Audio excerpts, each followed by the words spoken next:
I said that should take a minute to come up. Time for some real PBA now.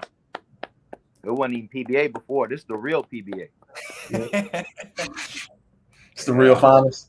Hey man, they ain't had no fire on their ass for real. Cause Core be busy. You be busy sometimes, but we own them. We own them. That's what we need, Mike. Man, we need that energy. Hey, Shout out to my boy Core. Shout out to Core. When Core here, boy is he here. Boy is he here when he's here. I gotta figure out how to pull up the Twitch chat and this at the same time. So, actually, you know what? Stream. I've never been on this as a guest. If I say on my screen, it has the Twitch chat on the side. Not for me. Yeah, I just have to pull up the stream. Oh, did it work? Oh, look at that. Yeah. Okay. Oh, yeah, we real sexy right now. Okay. Okay. Right. Look at this. Look at the background. Look at the setup. Proper intro. There we go. Oh, it took me a second to realize what was going on. That's nice. I like that. We in the spaceship right now. Hey, this is what we did with the Chocolate Factory. These are welcome to the Chocolate Factory. Boy, somebody put some money into this thing. Wow. Come on. Well, we had plastic beer pong tables with a little paint on them in here before. Look at these. Woo. Hello, we used that money we got from going to the finals. Yeah, it came over here. We had to spend the money. So sold team content, profit.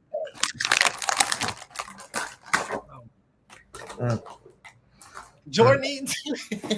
Hey man, I got my red. Hold on, let me get a bite. Got my fig Newtons. Got my shrimp. Shit, Mike even better than all of us having seafood on deck. Yeah, Mike got shrimp. Yeah, just so y'all know, just so everybody else, I got Mexican. Byron played tough too, though. Byron played tough. Hey man, that chicken P5 with the queso, the sauce, and the chips. What? That's nasty work. What? I still can't figure out how to see the chat on here. As soon as we do that, kick it off. I might just pull up the stream on this, or just have it to the side. Yeah, have it to the side turned off. Turn the volume off. Yeah. Whoop whoop. Give everybody a chance to pull up. This is a mukbang. Not without Jesse. Hey, you send 20 subs right now, young man. It could be 20 subs. You'll get a mukbang right now. I can hit me just in slow motion if you want him to. Hello, we can make some shit out of him. Y'all let me know what you're trying to do. Well, Jordan, are you introing it? Go ahead, Byron.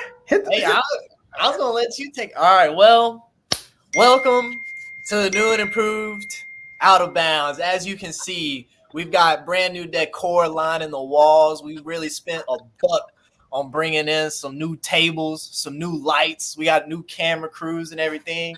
Even pulled in the Ben Bucks and got some new retired players in here in the booth to talk some trash, bring a new concept in here. So this will be the little Out of Bounds crew for this year. Hopefully this year we'll be bringing y'all, some special content. I'm going to let Mike kind of talk about some of the segments that we'll be doing this year, try to get everybody involved. Mike, go ahead, take it away, man. Hey, man, this is the new season 7 crew. This is the Chocolate Factory gang. We called ourselves the Chocolate Factory gang. We had a little group chat. We was talking about Sugarland activities. And it's only right. We went to the finals. We're done. We had a good run, went to the finals, all that. We're here on Out of Bounds together as a unit again. It's just beautiful. Just beautiful. Some stuff. There's a lot of different segments. Byron, Jordan have talked about bringing to Out of Bounds. Byron couldn't say this one, so I'll say it for him. There's going to be a segment pending. Ask Nigga of the Week. Be ready. Be ready. Bring your A game. Don't want to end up on that segment. Because if you don't, you could be the star of this segment. And I don't want you to be, but we will laugh at you. All right? All right. Different stuff. We're going to be discussing like games, stats, the normal talk show things. But it's going to be fun. We're going to make it fun. If y'all have any ideas, reach out to Byron, Jordan, or me, and we can see what we can do. See what I can add to make Out of Bounds fun. Always looking for new ideas. Also, we'll be doing another segment called Where's the Beef, where we'll be kind of breaking down who will be playing each other each week and who's bringing a little bit of beef behind them from either past games or from a little bit of discourse in the Discord. So we're going to be taking some screenshots. We're going to have the Twitter fingers ready. We're going to be looking for the beef, and that's going to be put on the spotlight before their matchups every single week. All right. Yes, sir. Yes, sir. I love to hear it. Byron said that acronym the other day in the group chat. I had zero. He didn't expand. I said, okay. I Jordan said, I don't know what this means, but Jordan found out what it. Wait a second. Well, you know. Yeah, you know. But the homies Shady and Core will still be members of Out of Bounds. People will rotate in and out, but Mike and Byron are here to stay. They will be main fixtures on Out of Bounds going forward. Gay Shady and Core tonight off though. Shout out to them. They've been working hard, man. Do fun Core. But y'all know what we out here for. This is one of the bigger nights in PBA season. This is the award show where we're going to kind of reflect on this previous season. We're going to interview the captains. We're going to give out awards that players and media plus players plus people plus former players voted on. And then we're going to the draft lottery. And then we'll talk about what we think is going to end up happening. To my understanding, the draft will not happen tonight. Previously we've done the draft on the same night that we've done the lottery. But we still got to do the combine, all that stuff. We got to wait till 2K25 comes out. And then after that, we'll come back and then have the draft.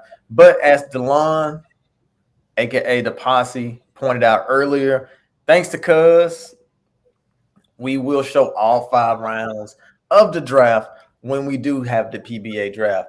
Wow. I didn't even know that. That's fire. I didn't know that. That's fire. Dang. That's fire. That's news. So that's going to get met. Wow. Okay. You find out you the last pick. Someone who's been present for those final rounds of the draft. I don't know. We want to put that on TV. We have to. Let me find out you the last pick. We're locked into it. The agreement's been made, but I can't wait to see it. The where's the beef segments that are gonna spawn off of this. I can feel it now. Him over me? I can't wait. I can't wait. It's matchup of the century. We'll go. Oh man! 5 picks, round 5 picks, head up against each other. It'll make worse the beef segment even spicier. We who the worst player in the league talk's gonna be crazy. It's gonna be crazy. Bring him in for an interview. Who should have been last? Byron smiling again. Y'all feel it, man. I love this. I love instigating. This is where I was meant to be. Come on, top 5. Let's go. You can't block Jesse Shine as a captain. But with that being said, we'll roll into the first segment of the day, man. Another successful season of PBA. This was our first season with 5 teams. Byron, Mike, as y'all reflect on this season, what were y'all biggest takeaways, or what were some of y'all favorite moments this season? I think one of the coolest moments for me was watching the Sun. Who were they playing? I can't remember if it was the the Peelers, or if it was the Splash. the banana people is crazy. But we gonna let the banana people is crazy, folks. Listen, America. No. I can't remember if it was the Peelers or the Splash. But watching them play and there was a point in the season where it kind of clicked with Grant's team. Everybody kind of had them, ranked pretty low down. And then all of a sudden, there was some stuff that just started. You could see everything working together. Everybody kind of finding their role and playing it really, really well on Grant's team. And I think I can't remember which game it was, but one of those games, you could literally see the lights come on. And I thought that was a pretty cool, especially for Grant's team, because they had already kind of counted them out of the fight. At least most people had. So that was pretty neat for me. It's a good one. That's a real good one. A non-Sugarland moment for me It has to be the Suns' statement when they said, you know what, we're gonna go undefeated. After they drafted their team, they said we are gonna go 20-0. Now they didn't do it, but they damn sure got as close as you could get, folks. Let me tell you that. And just the nuts of them fellas, just to say, you know what, we gonna beat the dog shit out of everybody. You have to admire that from that team. So I think that is the defining moment of the season, because that's just the storyline itself. We're like, are they gonna lose? They gonna go all the way? They didn't. But hey, my hats off to them, only losing one game. You got it. Yeah, for sure. That was a huge accomplishment for the Sun. I don't think we've ever seen a team that was. I mean, I can't remember the record for the season 1 team, but even then, man, like I don't remember being it that much of a breeze. 19-1 is a crazy record, man. Because that first season we went by just like series, but I'm pretty sure they lost more than like one singular game. Yeah, definitely more than first games. Yeah, I don't think we only lost one game, if I remember correctly. But man, they really skated through this one with. So is this the singular most dominant season by any team we've ever seen in PBA from the San Diego Sun? As far as dominance goes, as much as I hate to say it too, because I want to be a hater so bad right now, but yeah, man, it was very dominant. Having Clay, who's 6'8", but built like freaking Shaq somehow, dunking like a dude too, it don't make no sense, man. And then he got Reggie at the 4. Like, it's basically, they're taking the rim is theirs on either side, whether it goes rebounding on defense, whether it goes scoring on offense, everything in the paint, they completely controlled for the entirety of the game. And then on the perimeter, they had TK. If TK's open, that's pretty much lights out. And DeLon, arguably one of the better facilitators in the league. It was just, man, it was a recipe built for success when you really step back and look at it. Got to give all the credit to the GM of that team. It's good draft. I'm glad PBA's gotten to the point where we can ask questions, hypotheticals like this. Byron, do you think this San Diego team would be season 1 San Diego team? Oh man, you asking questions I don't like. This one, season 1. Can we refresh who all was on that season 1 team? So it was me, TB, you, Cuz, DeLon, TK. So we're taking away DeLon and Reggie, and we're putting in Byron and Cuz. If I speak, I don't know. It's hard for me to speak on myself. Obviously my biases lean towards me. I would love to hear y'all's answer. I go ahead and tell you, I think we got it. But yeah, man. Hold on, let me see. They're very different. They're very different teams. That's the thing. I think offensively, I'd say the season 1 team offensively has a bit more firepower, but I think overall, this current Suns team is the best team we've ever seen defensively, and it may not be the best offensively, but good luck outscoring them because their defense is so good. I think all around, this is the best constructed team, and that's just a testament to the GM job, the GMing of DeLon. I think this is definitely the best team we've seen in PBA and the best Suns team we've seen as well. It's close, though. I definitely think if it's a series 4-2 favor of the current Sun, but that's a tough team. That's the second best team ever. So I'm seeing some really good points pop up. Reggie's saying that they're more developed as players in season 5 than they were in season 1. DeLon himself saying season 1 would cook season 5 DeLon. So, honestly, you don't think season 1 DeLon's cooking season 5? Wait, so season 1 was. That was the MVP season. He was averaging damn near 30 points. This year that performance against that 80. But he also doesn't have to do that. He doesn't have to do that anymore. Well, he didn't have to do it this year. I think it's also a testament to DeLon. Yeah, I'm pouring honey on him. I don't care. I think he's more calculated, and he's a lot more the structure. He's a lot more on his P's and Q's. And the first season, he was still that. But DeLon is, as far as how he runs his camp, I know how he runs his camp. Them niggas, they weren't watching film and doing X's and O's the same way that they are at this current point. So I think it's a bit different. And, Mr. Unguardable and all that, it's still DeLon. It's DeLon versus DeLon. So, I mean, it's DeLon. Facts. All right. Any other big takeaways from this season?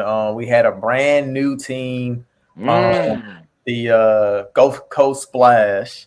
How'd you guys rate their performance this season? Like, as Byron knows, he recently just started a new team with the Outlaws. How do you guys rate their first season? Definitely not a good season. I'm gonna go ahead and say that. Okay. I love Jacob as a person. I love him as a human being. I think Jacob got a little bit tripped up with the draft. I think there were a couple other directions he could have gone. I think that was Mike making me laugh, bro. It's getting hot in here. Jacob took a lot away from this season that he'll be able to apply to this season. So I am excited to see what he does in this draft, because Jacob learned that there's a lot of slick shit going on in the draft and everything. And there's a lot of mind trickery, and there's a lot of hiding stuff, and there's a lot of game planning.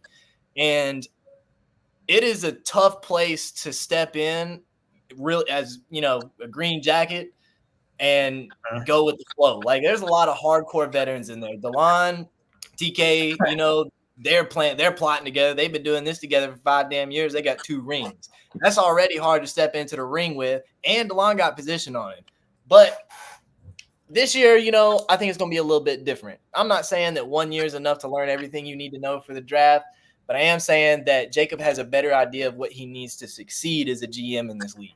Yeah, I think Jacob's draft was interesting because when I saw his picks were like in the middle, I was like, I don't know what he's planning. Then I saw the picks, I said, I still don't know what he's planning. But he had a good conglomerate of talent, but it was just sometimes hard to make things stick together. And it's your first time as a captain, it takes a little bit of a thought and process. But I feel like he has a lot of big things to take away from that season and apply to the next season, like you said. Like, how did you feel about the team? Man, when we were talking about moments of the season, the Suns' statement to go undefeated was number 1. Number 2 was the Jacob trade. By far, Jacob's trade changed the league. Not just the one trade. He made 2 trades that changed the league. And I get it. He was very ambitious. He was going for the gusto. His first time being a GM. And, you got to if you swing, you got to live with it if you miss. So I do applaud Jacob for that, having some of the biggest nuts of any GM I've ever seen. That's a New Orleans tax, like the Phoenix Sun. Yeah, hey, at least they went for it, But what I can say is, even though the season they were the bottom team in the league, fought hard in the play-in, fell short, they were still a team I was rooting for over a lot of these teams. And I was disrespecting them. I was a player and antagonist at the time. You do that to everybody, though. You do that to everybody. I do that to everybody. Gulf Coast, Atlantis, all that. I'm messing with them. They were underwater. But I do believe heading into next season, Jacob is going to make the calculated moves to possibly be a top 2 team in the league moving forward. Ooh, I do believe he's calling top 2. I'm confident in the moves. I could be wrong. Things could change, and then I'll spread some hate when that time comes. But do you think his position in the picks could affect this at all? I don't think that will matter, because I think he's gonna make the moves to go get it. Okay. Because to be that girl, you gotta go get it if you want to be that girl. So what kind of girl do you want to be, Jacob? You want to be Miss I just walk alone, or you want to walk with everybody behind you? I need to know. He need that pretty dress. I feel it. Sundress. We're gonna find out today. We're gonna get you perfume, Jacob. We're gonna get you jewelry. We're gonna have you out there. What's the swimsuits like in Gulf Shore or Gulf Coast, whatever the hell? No, you know what? We ain't gonna talk about that. Wait. We ain't gonna talk about that. All right. With that being said, let me. We don't got caught up. Let me send this link to the captains. We're gonna get ready to start the captain interviews in a few seconds, man. Get them in here one by one. we're actually gonna start with Jacob. I think that's a perfect segue. Oh yes, bring him in. That's perfect. Let me get my questions ready. Yeah. Okay, guy, let me get a bite real quick. One of y'all phone going crazy. It's me. Hold on. Let me figure out how I didn't know y'all can hear that shit. Might be. I thought I'd lose my mind because ain't neither one of y'all do nothing to turn it off. I said, is it me? No, it's my laptop, but I don't know how to make it stop. Bro, they said Jordan being Molly Karam. They said Jordan being Molly Karam is hilarious. He might. I think he's more carry champion. He's more carry champion. This is prime first take right here. This is prime. I can't wait. Carry champion. I can't wait to have Corey in this mix. Oh my god, that's gonna be hilarious, bro. That's gonna be hilarious. I can't wait to have Corey in this mix. All right, I think I fixed it. Yeah, first captain that would be Jacob, and then we'll get Jesse in this bad baby after that, and then we'll go Grant, and then we'll go DeLone, and then after that we'll start talking awards. Well, what about it's a new captain on the block, ain't it? Cortez. It's a new captain on the block. It's Cortez. The person who made it all possible. The person who dropped all that money to buy a new team. Hello. Thank you, Cortez. We needed it. He funded it. Hello, come on. And he will be. Are we talking? When are we talking about rebranding? Like, I think he already has a name. I think he has a name. He does. I've heard it. He might drop that to me. It's a good one. Streets say it's better than some other names that have popped up on these PBA games. Ooh. Okay. We'll be the judge of that. Iron Soul. We'll be the judge of that. If you name ass, we got to keep it real with you, gang. Shout out to Grant. Man, Byron funny, man. Jacob being funny for saying a name. God, Jacob. They said he gonna name his team the Patriots.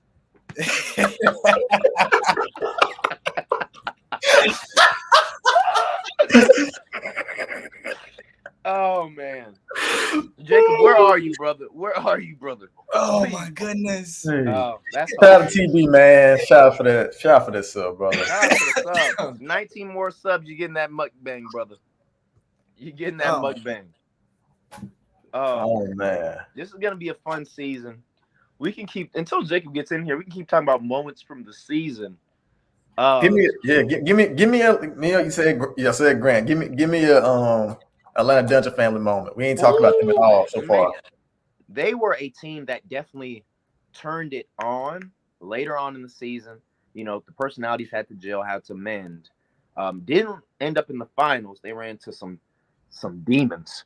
But I will say the development of Noah over the course of the corresponding seasons, Dirty Sprite. Hold on. I'm pouring up for you, brother. I'm pouring up for you. Your development has been great to see. K Murder Glock taking the name of C Murder. That was crazy. Some great moments all around from the Dungeon family. You know, they fought hard. They turned it around, and they were in every series. They were fighting like some dogs. It was great to see that from the Dungeon family. All right. So I've talked to the producers in the booth. They would prefer that we move with the awards first, then do the captain interviews, then we'll go into the draft lottery. Let me sit up. So, with that being said, we'll go with the awards first. Let me pull these up. Hey MJ, come on, cheers. So we'll do that. Let's see. So I guess we'll start with most improved player. And so to specify, we had 2 votes this season. We had a player vote as well as a official vote, which included other members like media and people who may not actively be playing, but they following the league pretty closely. Shout out to Sean. That was kind of our. So we got 2 votes. So we have a winner from the players' vote, then we have a winner from basically decided by everybody plus the players, with more weight towards media and other people. With that being said, with most improved, it was a lot of names. And this was specified. I guess it's kind of hints at what some of the changes are. So most improved isn't voted for. Most improved is based on how big of a jump you have from the previous season to the next season in terms of what you call it, in terms of the player rankings, player tier rankings. Oh, yeah. That's it. Oh, most improved was voted for this season. Most improved Yeah. was voted for this season. So with that being said, let's look at. Now I'm curious if the most improved person actually went up on the tier list. We can look at it. We'll figure it out. We'll figure it out. So our nominees for the. Hold on a second. Why in the world is this not pulling up? Okay, here we go. Open the preview. Somebody send me the last season's tier list so we can compare it. No, send it to Jordan. I'm still take a second to pull it up. All right, so our nominees for most improved, they were Batman, Jacob, Jaquez, Jesse, Reggie, K. Rich, and Tay. God damn, that's the whole damn PBA. What the hell? It's because it was like a 5-way tie for third. That's why. What's crazy is, Mike, I thought there was somebody missing from that list. But hey, hey, let me tell you fellas right now, all y'all didn't improve. All of you did not. I'm telling you right now. Some of y'all was the same ass of the same cheek. I swear. But it's okay. Shout out to your peers. Oh boy. All right. So with that being said, the most improved player, the one who won that for the players' vote, was Tay with 6 votes. All right. That was the players' vote. Batman, Jacob, Jaquez, Jesse, Reggie tied with 2 votes. K. Rich came in second with 3 votes. Tay came in first with 6 votes. But that vote don't matter. The official vote, the official vote was the winner is Jaquez and K. Rich. They tied for first. Jaquez with 4 votes, K. Rich with 4 votes, Tay with 3 votes, Jacob with 3 votes. Wow. So first and second were tied. So first and second were tied. Yeah. Wow. Let's talk about it. So let's talk about it. Let's talk. So Mike, your entire face changed after hearing who won the official vote on the most improved player, man. What is going through your head right now, Mike?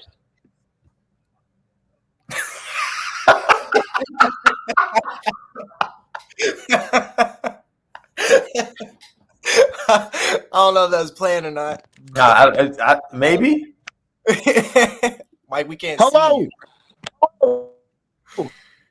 Wait, what? I can't see Mike. I can't see Mike either. I can't see Mike. Open your camera, brother. Mike, hello. Mike might have to leave. I could hear him a second ago. I don't know. I see. Can you hear me? Yeah, I can hear you. Can you hear me? Now we can see you. Look at that. Oh my God. That was crazy. What was the question? The question was, I saw your face audibly change when I announced who the winner was for most improved. Tell me. What going through your mind? Jaquez and K. Rich both tied for most improved this season. But you're telling me Tay won the player vote, but wasn't top 5? No. Tay came in second on the official vote, but he was number 1 by far in the player vote. Interesting. It's just interesting to see the votes. I'm not saying the votes that matter. All votes matter, but just how the big wigs view the season in contrast to the actual players. It's very interesting. Very interesting. A tie is also interesting. I believe, I'll give my votes. I think I voted Jacquez. Okay. I think Bragg was definitely my vote. And Tay, I think we got 2 votes. I think Tay was my other vote. So, congratulations on the tie. That was crazy. Big shout out to Jacob for the graphic, man. Bragg and K Rich, our most improved players of the season. Byron, why do you think that so many people, the players, the people who lined up with these guys in front of them, why do you think some of them picked Jake, not pick Jacob, but pick Tay as their most improved player this season? I'm not 100% sure. And I do think that it has to be with a lot of us play with Tay on a regular basis. A lot of us that are on the board, and we already know Tay is good at the game. We already know what Tay can do. Up to this point, Tay's been in a position where he has not really been able to show his full potential. Like when we go on the rec with Tay gonna make his shots, Tay gonna hoop, Tay gonna make his middies and stuff like that. But he hadn't really done it to a certain degree until this year. So I think it was hard for us as people who play with Tay on a regular basis to vote that way because we don't really look at it as an improvement. We look at it as, oh, look, he's being Tay. Doing what he's supposed to do. Right. And then I think that's where the divide was, because a lot of people that did the players vote, they don't play with Tay on a regular basis. They just saw Tay finally go from not being able to produce on the court to a certain degree to playing like he usually does in the rec with, when it's just people hooping. As for K Rich and Bragg being the winners and everything, I definitely see where the votes came from. I think the people who made those votes had 2 different ideas on how they were going to do it. K Rich, from a skill set level, from a role playing level, went up a lot. Like K Rich greatly improved in my book. As far as like draft stock goes, I think it went up. And not only that, but he's a good player to have on the team. Our last witnessing of Bragg in the PBA was not a good one, my brothers and sisters. If you remember correctly, it was a 100% total crash out. And we hadn't seen him since until now. And this year, he was a golden teammate. Bragg had one of the best shooting percentages on the perimeter.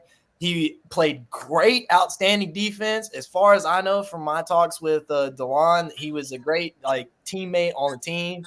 Didn't have any beef with anybody, showed up for practices and everything like that. So, I mean, what more can you ask for as far as character growth goes? So I think both of those votes make sense. And I see how the Tay vote kind of happened. Bragg is KCP. He's KCP. He was in Detroit, in a super ass situation over there in Motown. Time passes. We forget about him a little bit. What you mean he on a really good team and he's knocking everything down? He's not missing. He's playing defense. He's doing it all and was a key part of that championship team. He's Kentavious Caldwell Pope. And I recognize you, Bragg. I see you, Bragg. You bought into culture. And that's probably the biggest thing. You became not an I guy. You became a we guy. W's in the chat. Got to bring it all in together. Shout out to K Rich, though. Definitely improved. The skill, being able to switch positions and play it extremely well.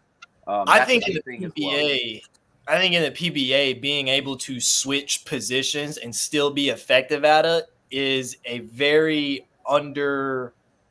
Forgot the word. Underrated. I think undervalued. Underrated. Yes, thank you. I think it's a very all the words, all the unders. Yeah, it's a very underrated skill, man. To be able to go to 3 or 4 or 2 different positions and be as effective as you can be. And K Rich has shown that he can play the guard and the 4. That's pretty good. For sure. So that's our most improved player. We'll move on to the next award for this season. Defensive player of the season. The guys who was so reliable at stopping the opposing team's best players. The nominees for the player vote were 3 people. It was Clay, Boris, and TK. And the winner of the players vote was Clay with 13 votes. And TK tied for second and third with 6. That's for the players' vote. The official vote and your official defensive player of the year. The nominees were Clay, K. Rich, and TK. Okay, Rich was on The winner. TV. The winner is none other than Clay. Clay is your defensive player of the season with 10 votes. K. Rich with 6, and TK also tied with 6. So it's almost the exact same setup as the players' vote, except TB, who received 6 votes in the players' vote, did not finish top 3 in the official vote. K. Rich, who was not top 3 in the players' vote, finished top 3 in the official vote. Guys, it seems like y'all were all on the same page about Clay being the defensive player of the season. Why? Let's talk about that first. Why was Clay defensive player of the season? Yes. Oh, Clay was, I mean, hands down, that was my vote. Like, Clay dominated in the paint. I have a rebounding build, whooping my ass on the boards. I have great defensive stats on my build, whooping my ass in the paint, dunking on me. And then defensively, he's against us, at least. I didn't really get to study his play against other, teams we were playing and everything like that.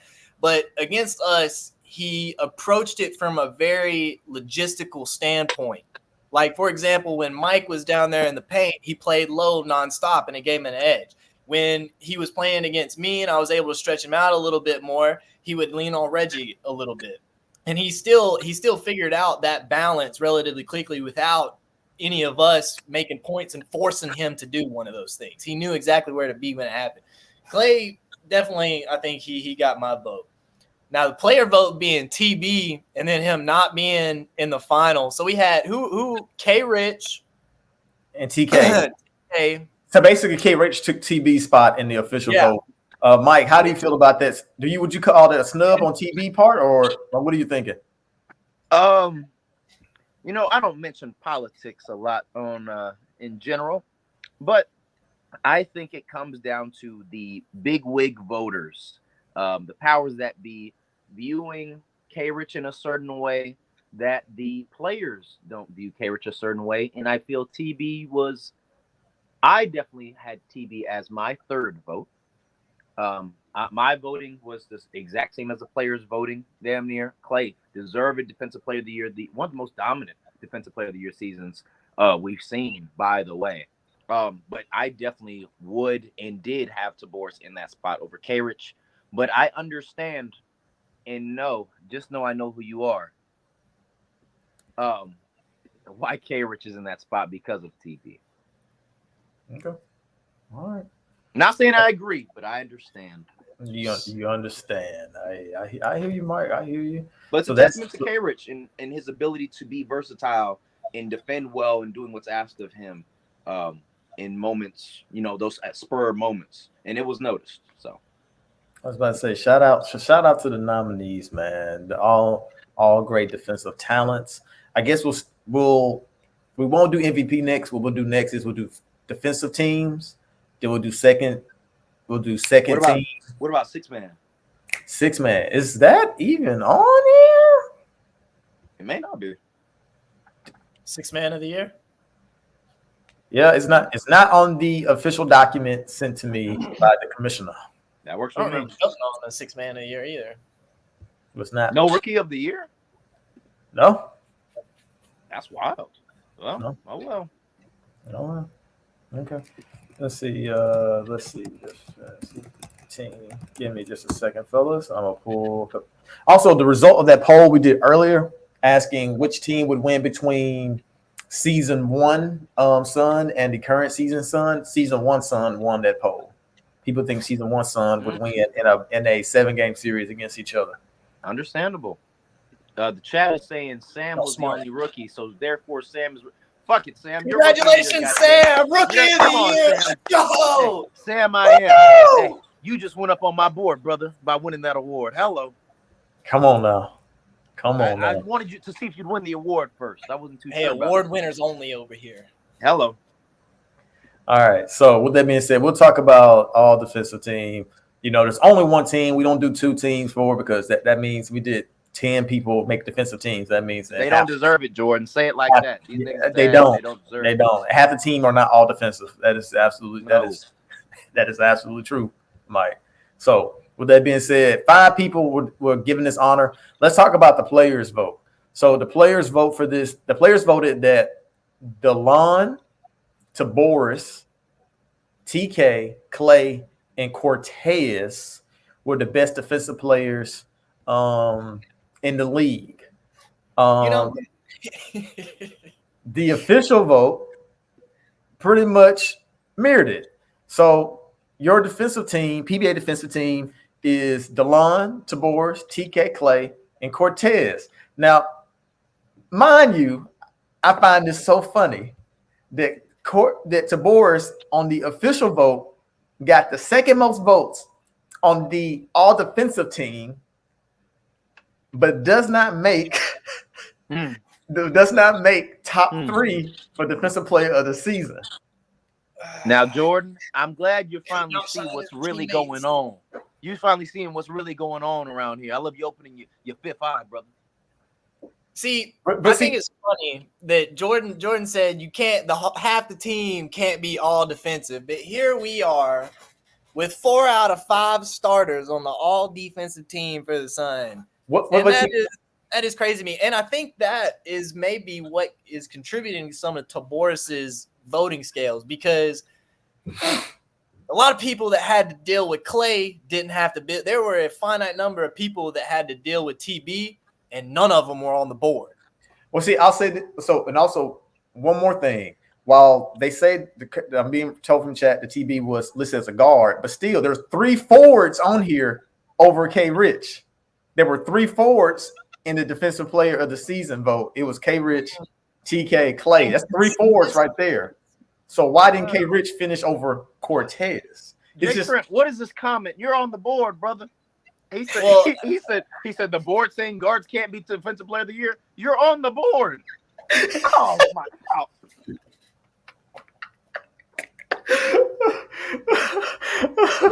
I'm glad everybody see what's going on around here.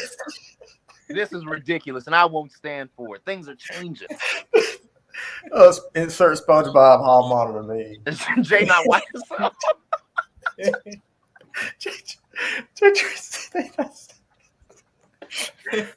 But did not take away from the people who actually got it, man. This was an outstanding defenders. That's the thing about defense. Defense is always a hard thing to quantify. It's always a hard thing to measure against other people because when you look at who K. Rich is guarding is different than who TB is guarding. When you look at who TB is guarding is different. A lot of different variables go into it. Also, what people kind of favor for defense? Do you value steals more? Do you value blocks more? Do you value just a guy who never lets their man drive past them? Which I feel like that goes underrated. If your man can't get past you, I don't think you get as much praise as somebody who snatches a pass out of driving lanes. But because it's not as flashy. Your man can get that ball like you denying the ball. People don't really notice that unless you say, "Hey, look at me, I'm denying the ball." So that's something to think about. So the defense awards they're always tough to vote for. They're always tough to vote for. Always hard to parse out, especially when you got a lot of good defensive players. Yeah. But all right. So that's your. Hold on a second. Let me throw up this nice graphic that Jacob made. Jacob did a great job with all these graphics. I'm gonna make sure I put all of these up here. I'll make sure I put all of them up here. I don't want none of them to go to waste. I know if I made a graphic, I'd be pissed if I see she posted. But shout out to them. And I'll take this second to queue up all PBA second team. All right. Which there isn't a player's vote for that. It's just a straight up vote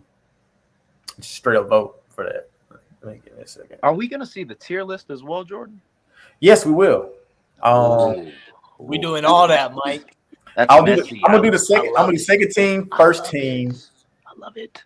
Because technically, I forgot. First, that's why it's not a vote because first team is the first 5 players on the tier list. Second team's the next 5 players on the tier list. And so, so let y'all know these people who are all PBA second team are ranked 6 through 10 on the tier list, if I'm not mistaken. Give me a second. I'm gonna just turn that off. Damn, Noah said we going slow as hell. God damn, Noah. My bad. You know what? It has been an hour. We've been doing it. We haven't ain't none of this for me. He said, "Hey, hurry up! This get to talking about me."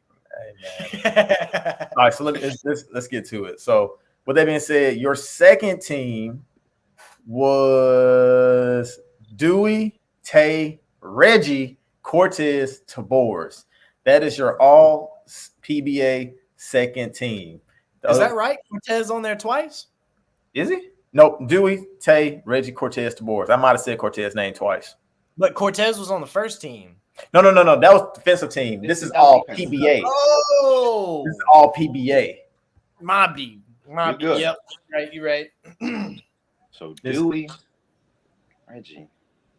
So these people will be ranked 6 through 10 on the tier list. Interesting. Okay, yeah. I see what's going on here. I see it. Speak your mind, Bar. We've been doing it enough. No. I was a little confused at first. I was like, This ain't making sense. Okay. It wasn't mathing. Math wasn't mathing, but now that you apply the formula, Jordan, it maths. It maths. This is a great conglomerate of talent here. There's some really good players, man. Absolutely. The top of, be honest with you, it's a lot of great talent in PBA. But like the top of PBA, man. Allegedly. Some really good people, man. Some really good people. But all right, that's your second team. Let me just go ahead and throw up the first team. One could. I think we kind of know who the 5 are. I think it's worth noting, or to at least give some love. Shout out to everybody that made the team. Shout out to Tay Nubis. I think Tay really played his butt off this season. That's why the people noticed and recognized him in the most improved votes. But I think it could be argued that he should be in that 10. I think and over people he was possibly on the same team as. And I'm gonna leave it at that. We can go to the first team. You don't want to say anything else? Oh, you want me to say the name? I mean, it can be argued. I can 100% see why you would say him over Dewey. I wouldn't be mad at him. That's just me. But I think they're very close in talent this season. That's all. That's all I had to say. Shout out to everybody that made that. I say that's more of a compliment to Tate than a dig at Dewey. I'll say 100%. Yeah, shout out to Dewey. Yeah. Hey, do we know how we get down? I'll say Tate did not play last season. So to not play last season and come in and finish in the top 10 and make all second PBA team, that's impressive.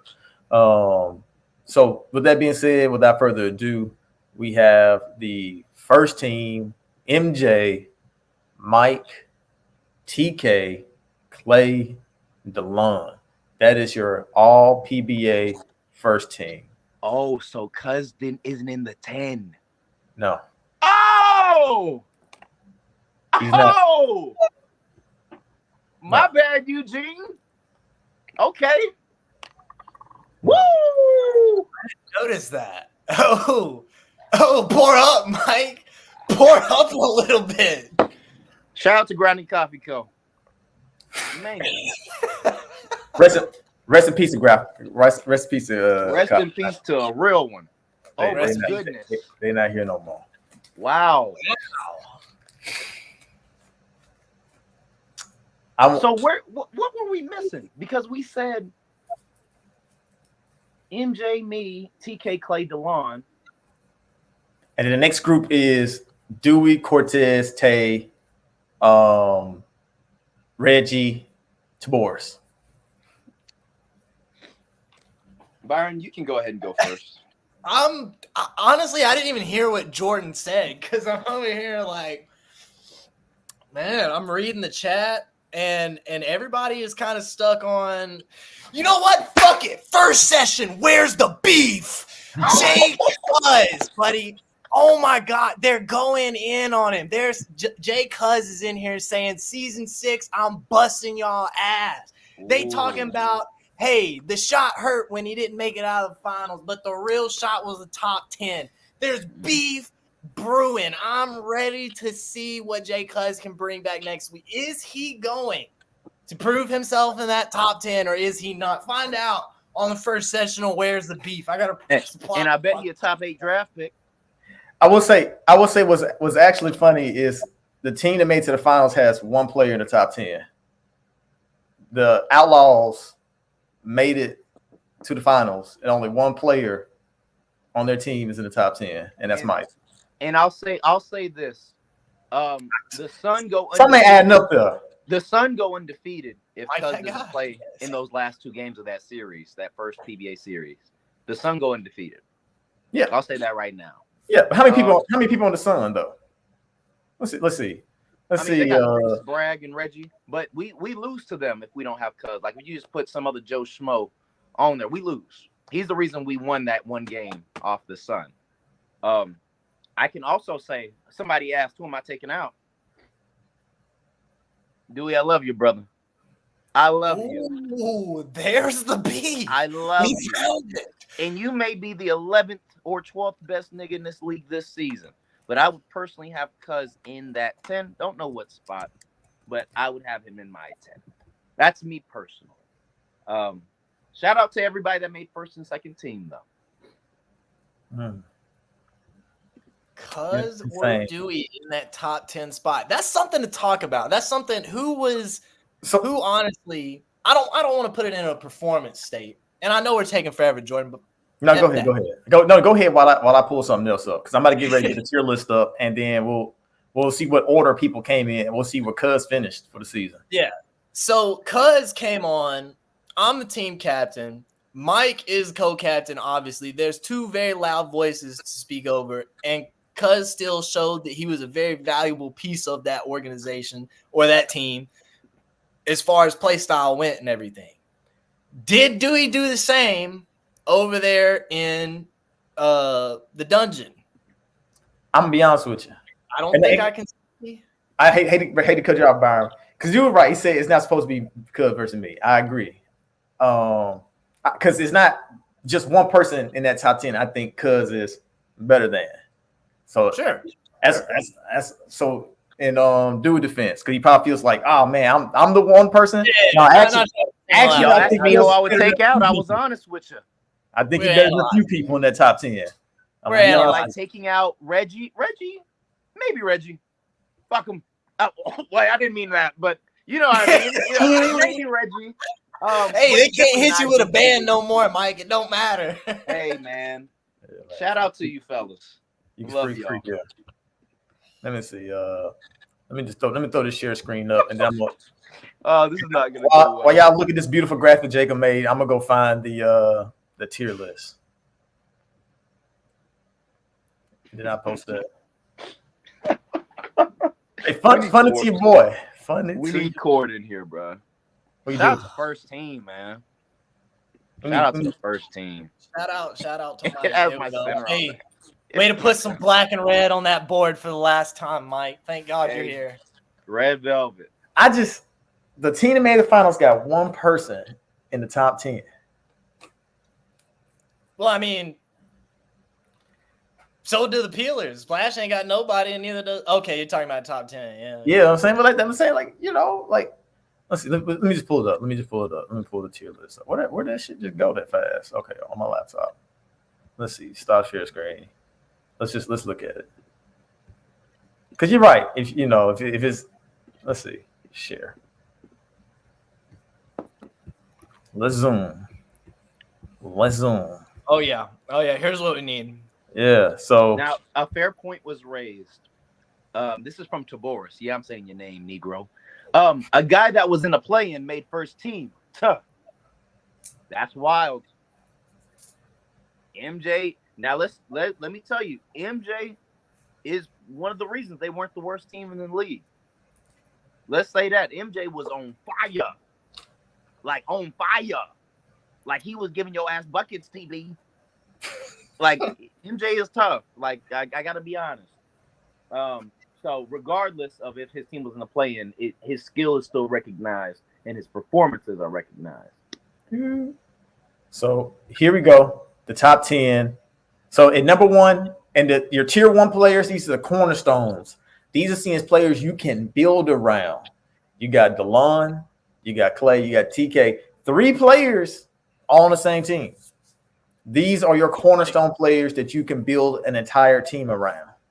Then next up, tier 2, these are your kind of like your superstars. These are the players, the difference makers, the guys who can get you 20, or they can go lock somebody up. Here we go. So with that being Wait said, a second. How you was got- Tay Harden doing cuz? But he didn't make the second team. Hello? was that Mike? Tay is above Dewey and Cuz, but he didn't make the 10. He did. He did. He was second team. Tay was second team. And so look, 1, 2, 3, 4, 5, 6, 7, 8, 9, 10.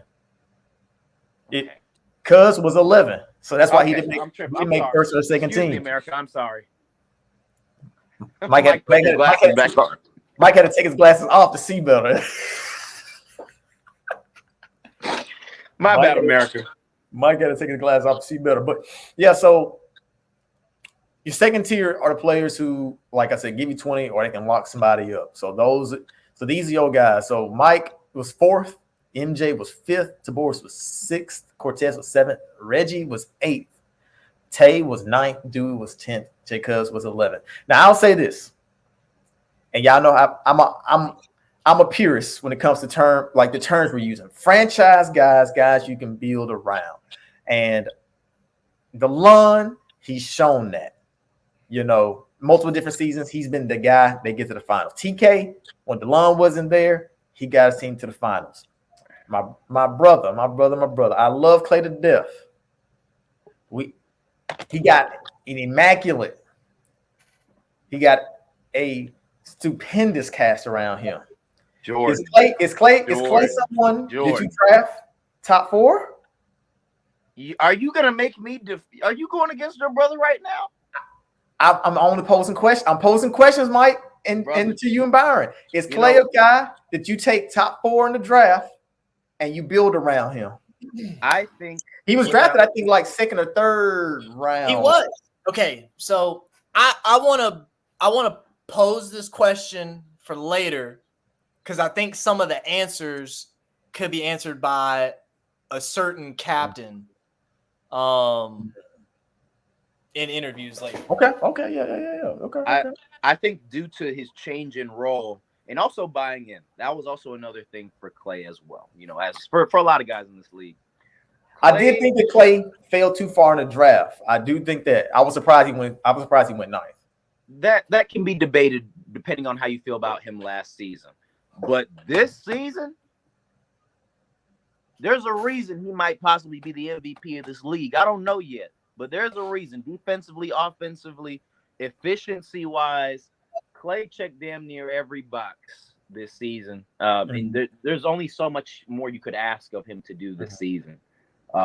So I think he's definitely shown to be one of the guys, if not possibly the guy, in the PBA this season. No, for sure.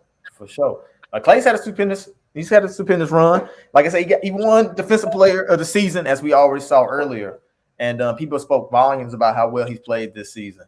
Now he's all PBA first team, Defensive Player of the Season, all defensive team. He's checked off a lot of boxes. So, like I said, it'll be interesting to see, does he get drafted top 4 in this upcoming draft? That's what I would like to see. But technically, 2K25, so that won't actually be the case, though. C. Murder Glock left a comment, said, "You watched one series, get his ass off the show." That series I watched was with you, Clay. I watched him play. I was watching Clay tape with him. I was watching Clay tape with him. They said, "Who gave Tay a tier 1?" I was watching Clay tape with him. Who's the one? Y'all know, bro. with that being said, that's your top 11. Any more comments on there? Let's just scroll down. Let's just scroll down. So after Cuz, the finish out the second tier is K Rich, who finished top 3 in defensive player of the season. So now your tier 3, these are your players who carved out defined roles for themselves and excelled in them. So that next tier belongs to Jaquez, Grant, Byron, Sam, J. Trent, Jesse, John, LaRon, Tempest, Noah, Jacob, K. Will, Kevin, Batman, Gian, Caesar. So, y'all was letting anybody in the door at the function, weren't y'all? Y'all too nice in the PBA. I'll tell you what, boy. Y'all too damn nice. Well, see, to me, this is better than like the first couple of seasons when we did this. Because I was like, well, damn, why? There's a lot of people in tier 1, tier 2. To me, it should be like a pyramid. It should be like most of the people should be tier 3, if not tier 4. And just like a pyramid, most of them should be at the damn bottom, Jordan. Well, yeah. Can you scroll down a little bit again, Jordan? Yeah. So this is just tier 3.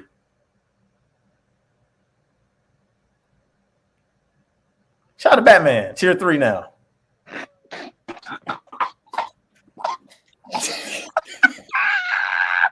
Look, I've been on Batman Island, Batman Cave, Batcave. I've been in the Batcave for about 2 seasons now, and said that Batman should not be tier 4, and he improved. He's tier 3. That's tier 3.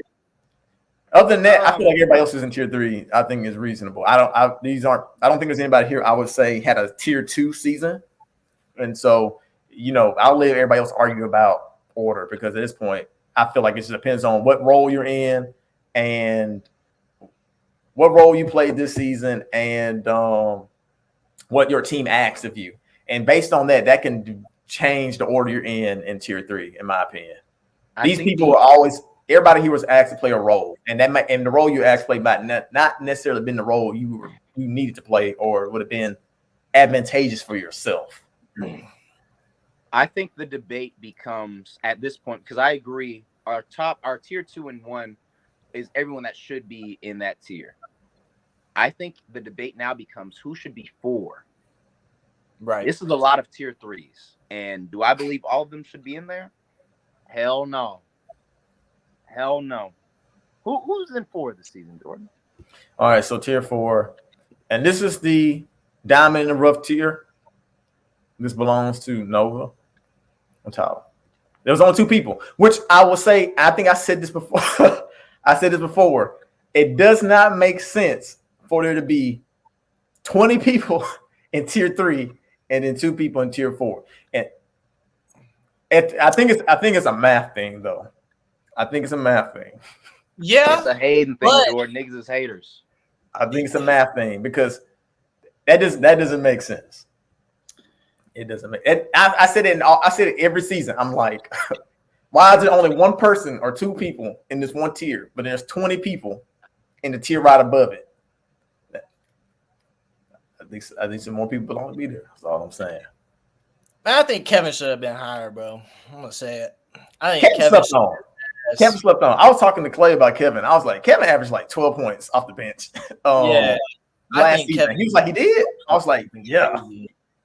Kevin was going stupid. Kevin's been really good for the past 2 years. Like, he got slept on a little bit at Motown or season 1 Outlaws, just because we had we had a star lineup, that year. Mm-hmm. And then this year, every time Kevin was in, he was alternating with Batman. Kevin was a very solid piece. I think he definitely should have been a little bit higher up there, for sure. All right. So I think if Noah would have been playing center, Noah would have been a little bit higher too. Yeah. But like I said, I can't be mad at. I'm not mad at the order at all. Like I said, these are probably interchangeable based on who they play with next season, based on what's asked of them. It's going to change dynamically. But I do think these people definitely should be tier 3, if not tier 4. All right. Scene 3 is the bell curve deviation. Facts. Big words. Actually, none of the words are big. It's just, I know what you meant. Bell curve. None of the words are big. This is crazy. All right, so that leaves one last award, and then we'll do the player interviews, and then we'll get into the draft lottery. The last award, the most important award, MVP. MVP. Is it? The players' vote was between the players' vote was between 3 people. It was DeLon, Dewey, and Clay. That was the players' vote. DeLon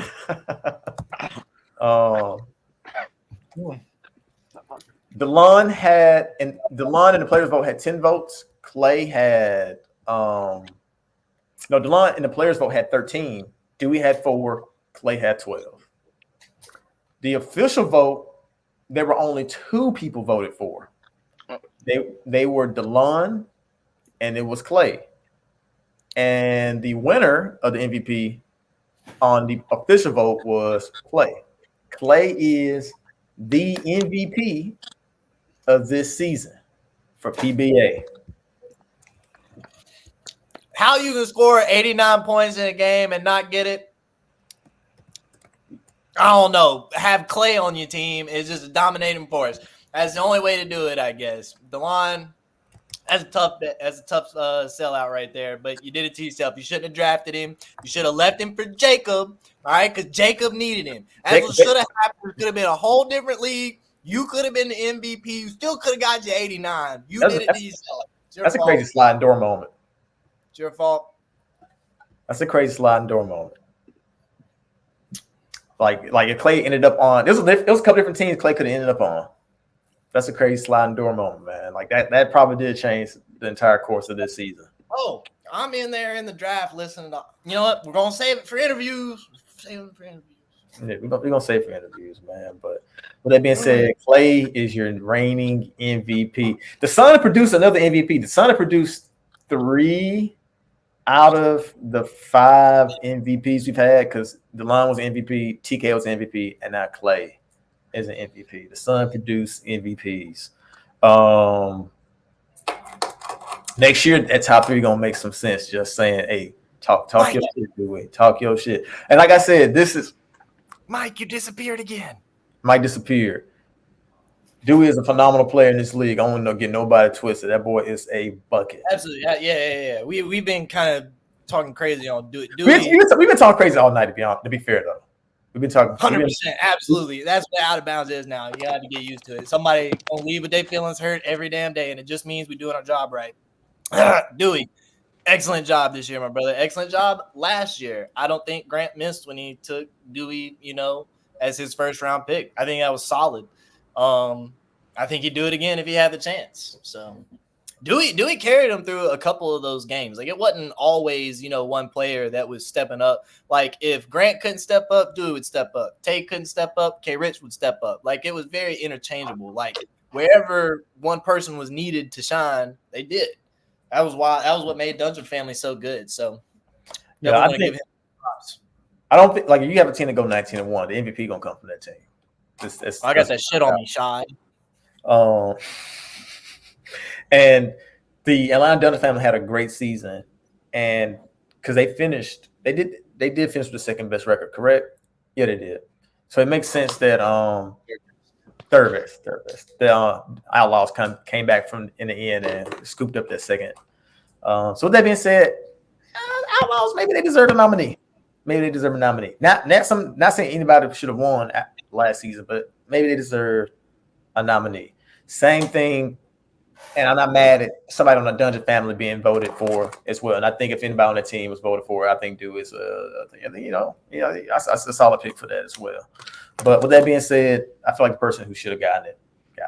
DeLon did have a standout game, 89 points, but singular game doesn't make you MVP. It's what people feel like you do over the course of the entire season. Not to say DeLon is not an MVP caliber player, because I think he's that every season. And I think he's one of the main reasons why the Sun are successful every season. But Clay impacted every single game at an MVP level every single night. And so it makes sense. Absolutely. Yeah. Agreed. We're on the same page. Where did Mike go? Damn it. Yeah, I don't know. Well, we getting ready to start player interviews. Yep. Listen. I'm not arguing against that. I know Byron said he scored 89, so why didn't he get it? I was just saying like a singular game doesn't make it. Yeah, it's because every single time Clay went out there, he was a major key in dominating. Like there was not a single game that the Sun played in all 20 games where they didn't have complete and total control over the paint. And 99% of that was due to Clay.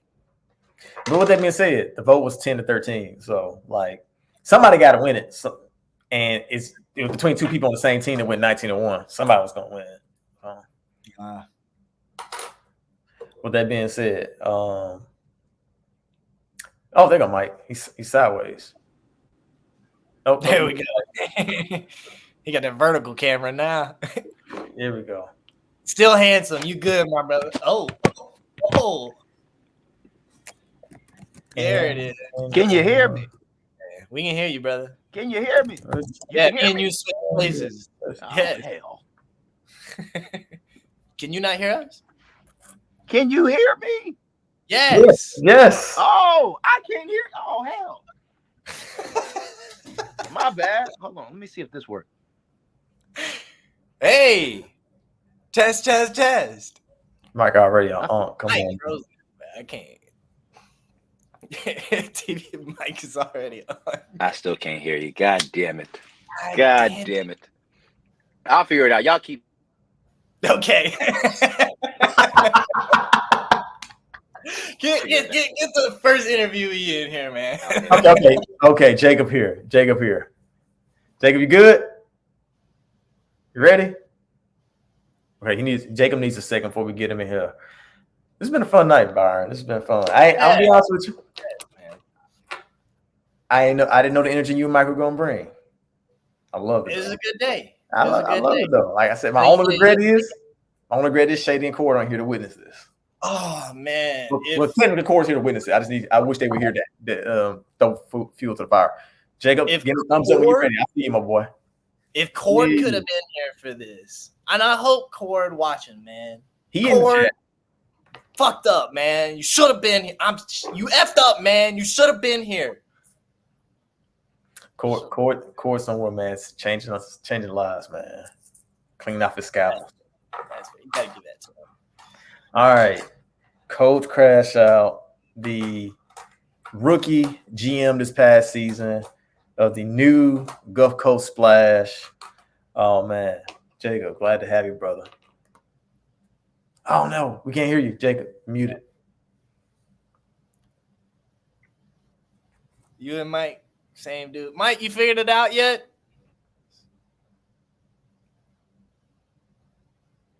Man, all these technical difficulties, Jordan. What's going on? I don't know, brother. I told Mike to get himself a laptop. He on the phone still. Crazy work. Well, with that being said, we'll wait on ain't nobody mic working. Everybody, shout out to Shad, man. What up, Shad? Everybody in the tech guru you are. Let me ask you this, Jordan. Who do you think has the upper hand going into season 6? I think season 7. I think it's DeLon, man. You know, is to me this. Like I said, I feel like DeLon is somebody who could win MVP every season. But I think DeLon knows he can win MVP every season. But DeLon knows that that's not necessarily what his team needs, and he lets everybody thrive around him. And thus, his team is able to see the best versions of themselves. People were really down on Reggie last year. People didn't believe in Reggie after last year. Reggie was getting benched in favor of Gion, which at that time seemed like a good move because they made it all up to the finals. Yes, with that move. Now Reggie is second team All PBA, and not nobody said a word about it. Nobody said he didn't deserve to be there. That is the product. That's a testament to Reggie stepping his game up, but also the Sun are such a smart team, large in part because of what DeLon does and how he sets his guys up. and also shout out to TK because TK I know is involved is an integral part of that process in terms of coaching. Is those guys are so smart. They set their guys up for success and put them in the best positions possible. So no matter who's on their team, they make shit happen. With that being said,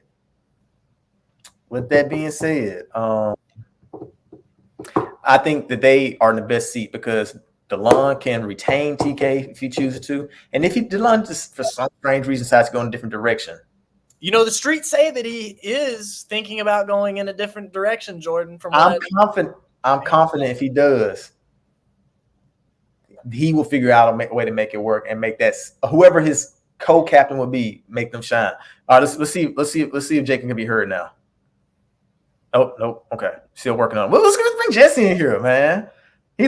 Jesse looking lively. Jesse? 1 2 1 2. Can you hear me? What up, my brother? Hey, I can hear him. What's happening? What's happening? Beautiful, especially since Mike's mic ain't working. Golly. Anyway, my boy Jesse G. Jesse, I'm gonna say this. I think that you were kind of underrated on tier poll as far as like your play style and everything. A lot of people think while it is unproductive, I disagree. I think that 9 times out of 10, having a banana man on your team in a PBA game is a wise move. I remember a couple of years ago, Jesse used to go stupid in the park, and it hasn't changed much. Like Jesse defensively is a solid person to like have in the paint. Like his 4 isn't someone that's gonna completely body everybody, but offensively it's still a really good threat. And I love when you do that crazy shit and still make the bucket, Jesse. That's my favorite thing that you do, bro. I want you to keep doing that more in season 6, my brother. I just wanted to get that off my chest, now as a retiree. Jesse, man. Hey, man, I appreciate that, man. I appreciate that. Oh, let Mike back in. Oh, Mike here? Oh, y'all see him now. Let's get him in here. Hello, my brother. Oh, that boy's standing up. Had to pick the right spot. This whole phone situation is crazy. Hey, Jesse. Jordan, you want to get the first question from my boy Jesse G? Jesse, my boy, man. The Peelers just came off of back-to-back championships. Three-peating in any league is extremely hard. How do you feel about how this season ended after the success that you saw the past 2 seasons? Starting off, I knew my draft board was going to crap once Jacob joined the fray. I knew I wasn't going to be able to get who I wanted to get, and it was going to really break up everything from that point on. Not to mention, coming off of back-to-back wins, people trying to tear the Peelers apart. So, getting the same team that I would like to get so we can run it back is not happening anymore. It's not happening a day in the world. So I already knew going into this season we had a big chip on our shoulder. Like we could either do the funniest thing ever in three-peat or fall on our face, and we fell on our face this season. But hey, we gotta get back to it. We just gotta get back to the drawing board. But I mean, hey, rookie season coming in, won my first chip, and then went back to back. I mean, that's something you can't take away from me. So, plan to restructure that next season. So let me ask. So, who did Jacob prevent you from getting in the draft that messed up your board? I think you said that a few minutes ago. So I wanted to get either between Sam, because I knew how Sam play style was, and I felt like if I got Sam and MJ to kind of bounce off of each other, I feel like that would have been really good. And Jay Trent too. I feel like with me, Jay Trent and Cortez in the front court, I guess you would say, or the back court, whatever. Us handling the paint in the corners like we did last season, I think would have been tremendous. But again, I knew I knew everything was kind of separated. I know people are saying like, "Hey, you complain about DeLon getting all these people, but you had the chance to do it too."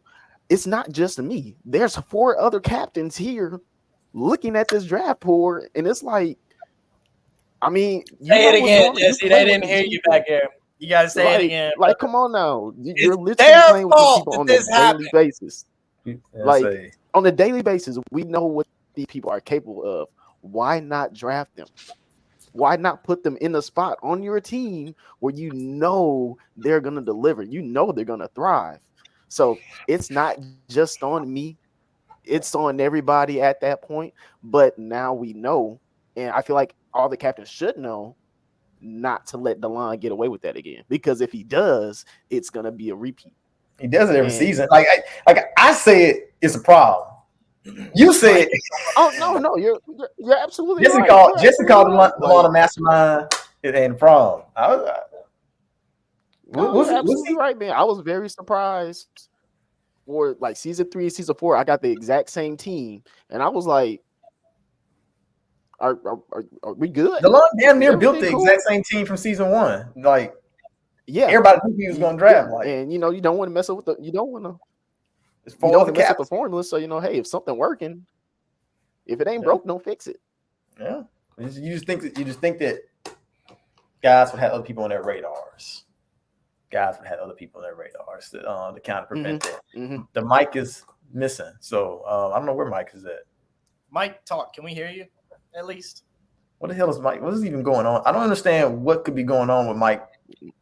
Like, Mike is it gonna have internet? to phone in, man. Is it his phone? He said he's here. I think it's his internet.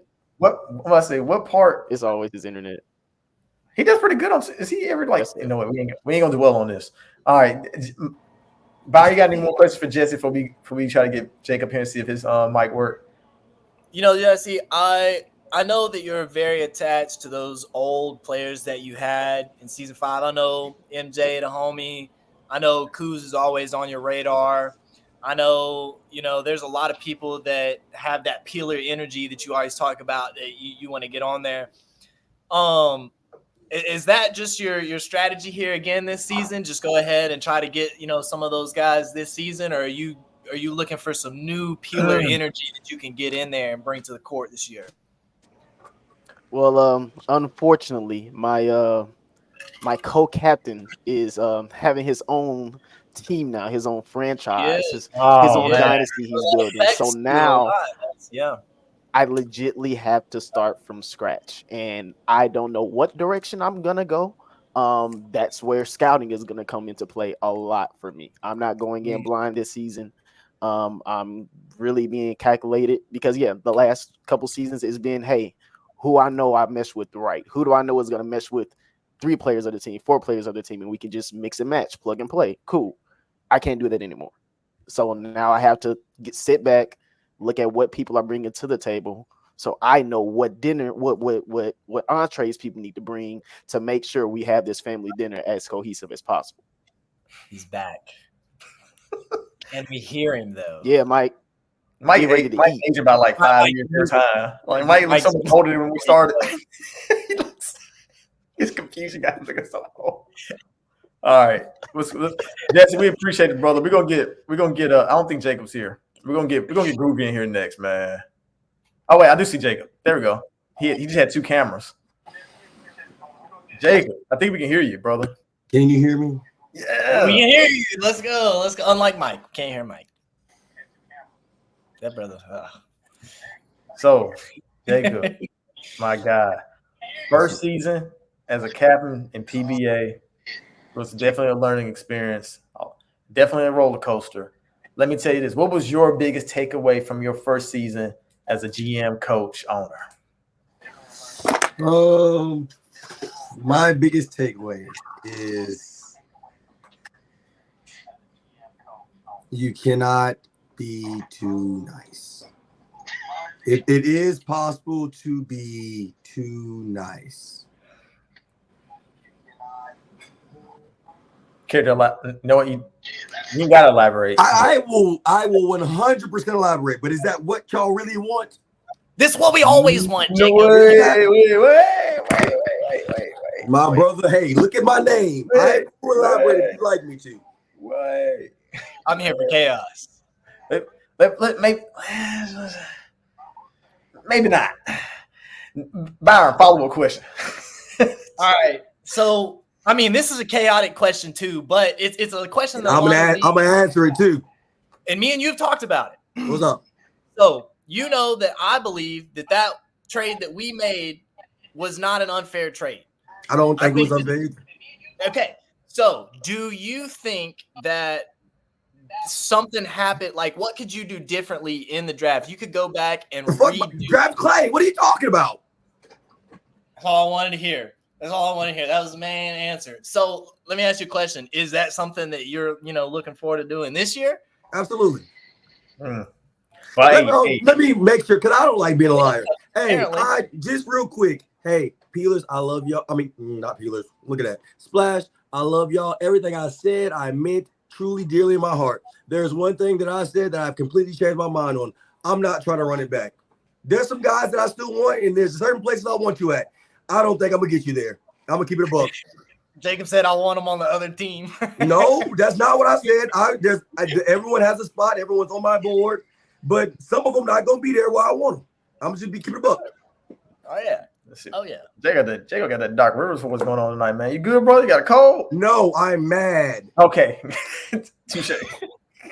Jacob bringing that. Hey, this is what PBA will do to you as a GM, man. No.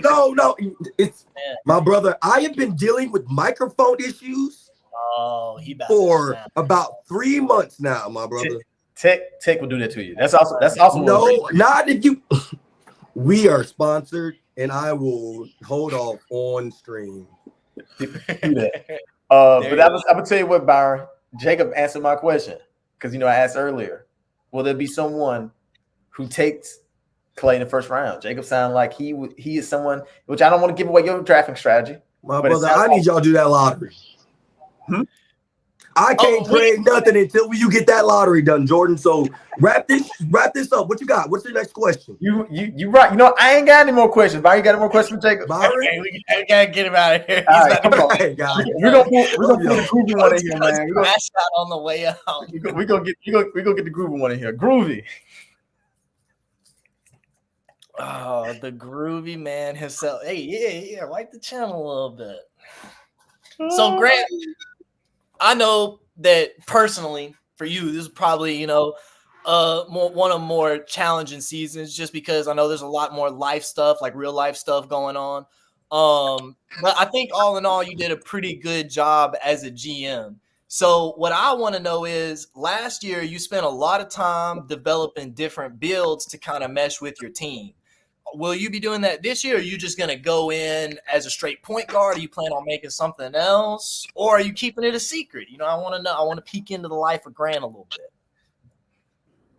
Can't hear Grant. Grant's muted. Oh, hell. God damn. Here. Sorry. There we go. Yeah. What up, brother? I was going to say I am prepared to play any position needed for next season. People are familiar with me as a point guard, but people forget what my natural position was in the past few days. And also, I have been in the lab with bigs, learning how to play big and everything like that. So anything that is needed for me to succeed and the team to succeed, I will do. I love that. Love that diplomatic answer. Let's get Mike to answer the question because he ain't been here in a while. Mike, go ahead. Oh, yeah. Man, I ain't heard a goddamn thing for like 20 minutes. I was like, can you hear me? Man, Grant, you assembled quite a squad last season, but fell short of getting to the finals. What do you feel like your team or you could have done differently to get over that hump, and how do you plan to correct that in season 7 or 6? I'll lose track of seasons too. This is not. Now I'm gonna get candid without being disrespectful.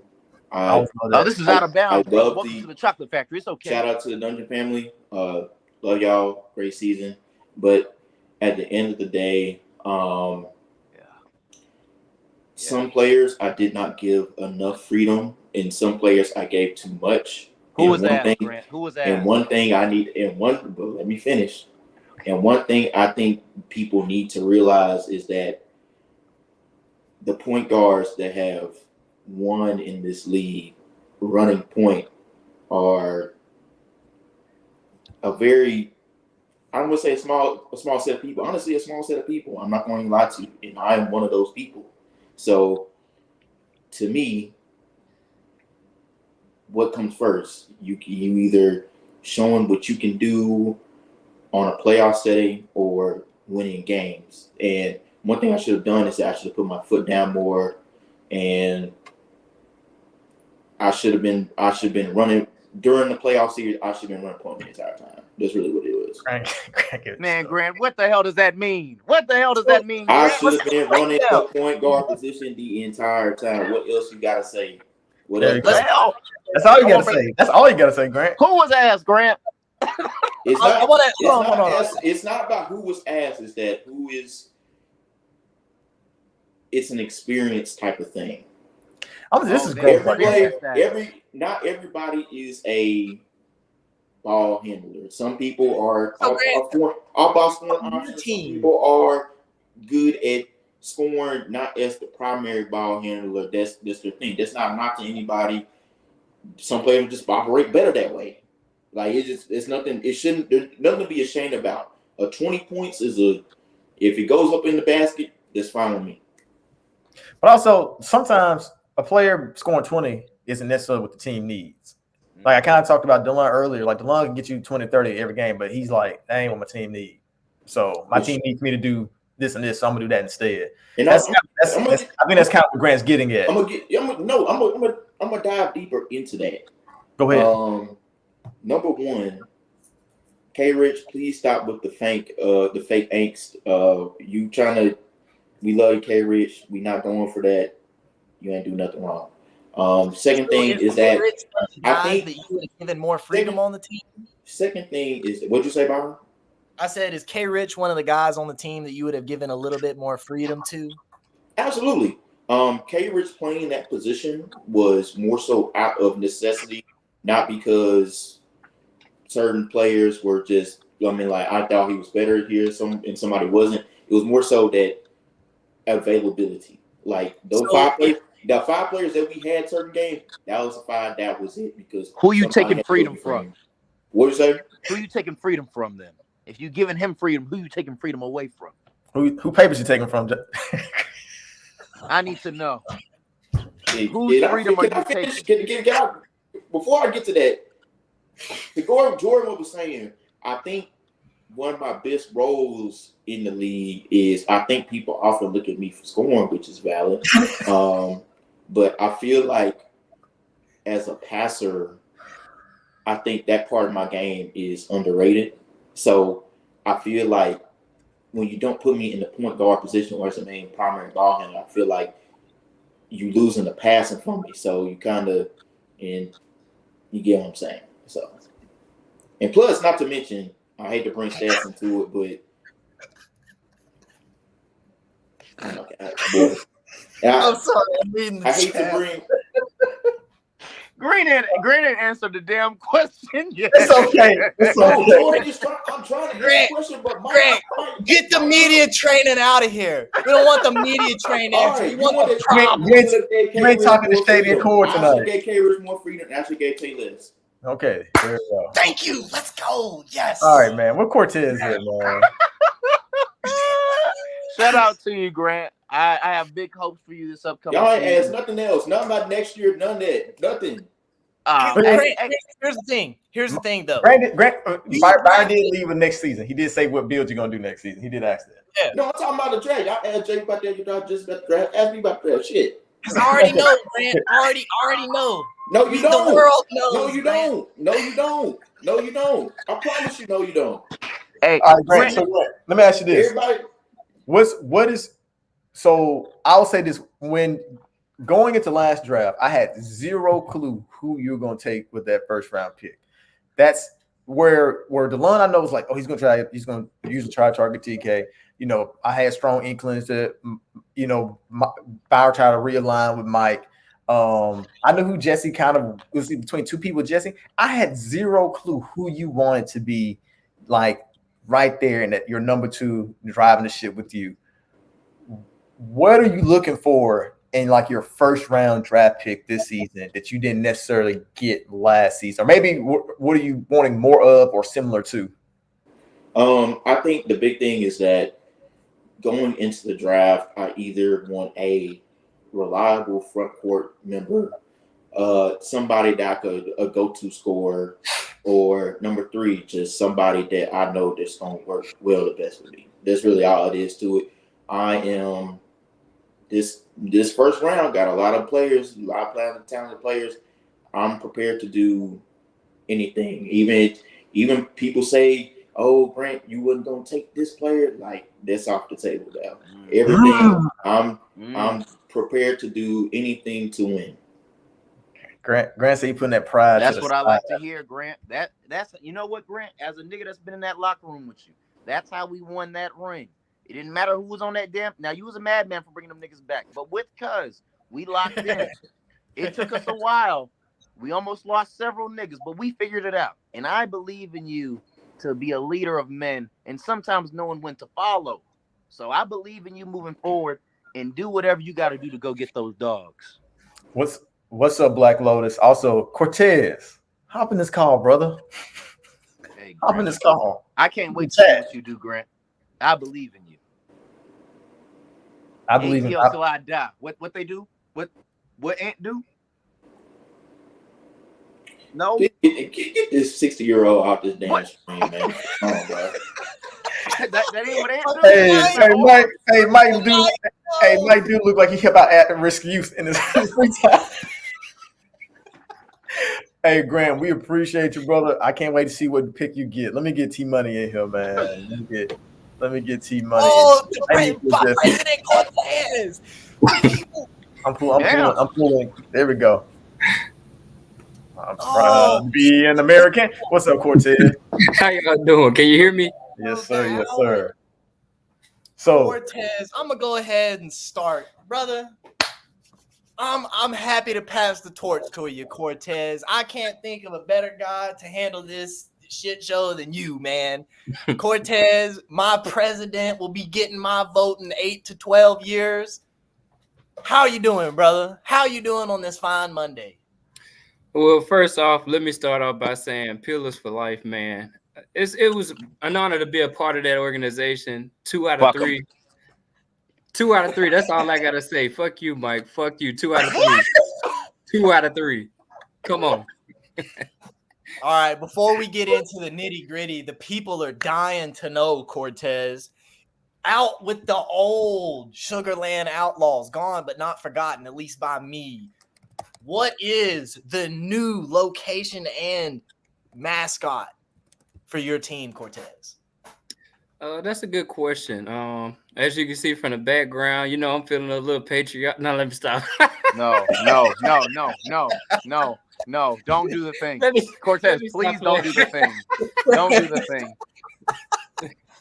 Don't be the New England Patriots, please. You have to be the Mississippi Patriots. Oh my goodness. I'm just messing with y'all, man. I'm just messing with y'all. But seriously, everybody grew up somewhere, LeBron. I'm just a kid from Akron, head ass, you know what I'm saying? So I'm from the Delta, that's where I grew up in Mississippi. So the official name for the team is gonna be the Delta Dogs, man. The Delta Dogs. Yeah. I like that. The Delta Dogs, the newest team in the PBA. Cortez on the front of the ship, steering the boat. How far will they go? Cortez, nobody knows. Everybody kind of has an idea how Jesse, how Grant, how DeLon, how Jacob's gonna do it in this draft. How are you, Cortez? I know you're thinking a little crazy. I know you're gonna come in there and mix it up a little bit. What is gonna be your first move when you come in there? You don't have to tell us who, but I want to know kind of what you're cooking. Give us a little hint. Let me smell it a little bit. Well, let me just start off by saying the dynamic of the league has shifted over this season. As you can see, OG Smokey B, Mike, they both joined, out of bounds. So that means that they won't be in the league. And that's two. You did what you're supposed to do when you retire. We went to the media to get our money. That's true. And y'all deserve it. But not having to worry about you two, it kind of changed, the dynamic a little bit. The only other big man that I really have to worry about is Clay, in my opinion. So I think my team would be, good. That's fair. with me being a big man and playing how I play. You With know, that being, Cortez, there are a couple other bigs in the league. He Saying said they asked. you that guy. You're the guy to come and talk to in the paint to see if you really about it. That's they you. in the league. Yeah, you're right. They in the league, All but right. on that tier 1 and tier 2 level, it just seems to be the same big men, and we got rid of a couple of them. You know what I'm That's true. saying? Yes, They sir. retired, so that's the Sir, only one that I'm really worried about. Kudos to him. Shout out to him. I love him. I love playing against him, but that's not where I'm gonna focus my time. I'm looking to get a guard who, who knows how to handle the ball, who's looking to distribute and create for others, and don't mind taking that shot. I want them big man. I don't care if I got 0 damn points. If I throw you that damn ball and you open, you better shoot the peel off that motherfucker. I said, And I run through a wall for you, Cortez, man. This man's like a coach right here, man. Hey, I tell you what, Coach Cortez, my president of the United States in a few years. I can't think of anybody better to lead the Delta Dogs to a ship. But Cortez made an excellent point. Like, out of the top 12 people in the league, the only people who play like a center predominantly was this past season was Clay. TK played some guard and stuff a lot this season. Mike played a lot of guard and stuff this season. There's Reggie. He plays power forward, but then that's it. There's no other center. Not a lot of people main and true build centers. Like even Clay is a type of hybrid build. Like TK is only the true center. And then if I may, I'm gonna let out a couple of Cortez's secrets. Cortez went and made a new build. Cortez made a center that can kind of compete a little bit in the mid range a lot. I don't know if y'all noticed, but Cortez didn't really get a chance to show that skill that he learned. But let me tell you something. I was kind of worried about it game 2, game 3 when we were playing the Peelers, because all of a sudden I look up on the screen, I say 92 mid range. I'm like, oh shit! And Cortez green bean on the motherfucking 3-point line. So, I think he has a point. Like there is room, definitely on the big list to kind of take a spot. And Cortez is right there. He's probably the man to beat if you're gonna put your name on that list. Hey, I love it here, man. I love it here. Hey, man, the Delta Dog locker room just got to upgrade. Cortez, I look forward to seeing what kind of men you surround yourself with and how you lead them into war. I'm looking forward to it, brother. So with that being said, we appreciate you being here. I wish you best of luck in the lottery. But now let me pull in DeLon, man. The GM of the year, the runner-up for MVP of the season, the two-time PBA champion. Oh, look at the name. It's already there in case you forgot. Come on, Come on, brother. That cut looking clean, man. Thanks, man. It's a little old, but it's just something light. It's something light. I like the shape of your face, man. Looking real sharp. Look like Byron, hey, we got to get out of here. We keep talking like this. We got to get out of here. Yeah. All right, DeLon. We all know you're very dangerous in the draft. We all know that you're already working on making some moves to kind of get an upper hand like you usually do. And we know that people are afraid of you. How has it changed your ability to do what you do in the draft now that people are so timid to make trades with you? They always gonna say, yeah, I'm hopping on the DeLon trade. Like I don't think I've ever made a trade that was unfairly balanced. I think every single trade I've made was fairly balanced, benefited both parties. It's just what you do after the trade that is questionable. That's fair. Because people, and I got gripes actually. I got gripes. People have been on Jacob's head about the trade that he made with me, saying I took advantage of Jacob. That is very untrue. If he would have used those 2 picks to get, Clay, Rich, Clay, Tabor's, Clay, Reggie, the whole league looks different. But while we are on Jacob's head, Jesse said he wasn't the only one, but he is complicit. It is every single GM's fault. Every single GM picked 2 times before Clay got picked. Every single GM picked 2 times. And let me go down the list. I prepared the list. So it's Byron's fault. Byron had 2 picks before Clay. Those are 2 great picks. I understand them. 2 first-round picks, Jay Cuz, Mike. That I'm not about to say you need to take Clay over them. But Byron gave Jacob the picks to trade to me in the second round for me to trade down. Byron, your fault. Jesse says it's not his fault. Jesse picked twice before I picked Clay. Jesse picked twice, and then we get to the next round. Jesse picked twice again in me picking TB and Reggie in the later rounds. Jesse, you're complicit. Grant had a sandwich of picks right before I took Clay. A sandwich of picks right before I took Clay. It's his fault. And then who's left? Who's left? Byron, Jesse, Jacob, Grant. You said everybody. Everybody picked Peloton before I picked Clay, and then doubled back and let me get Reggie with the 15th pick, which is insane. So shout out to everybody who let me do what I do. There's a couple guys who will tentatively come to trade, but now that we got those picks, maybe it gives a little bit more latitude. So hopefully that helps. Yeah. So in this upcoming draft, I don't want to ask, who you're going to pick first round or anything like that, but I would want to know what part of the draft are you most worried about? The beginning, the end, or the middle?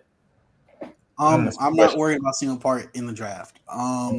Me personally, it's not about where I draft or who I get. It's about your attitude when you come to that group chat on that first day.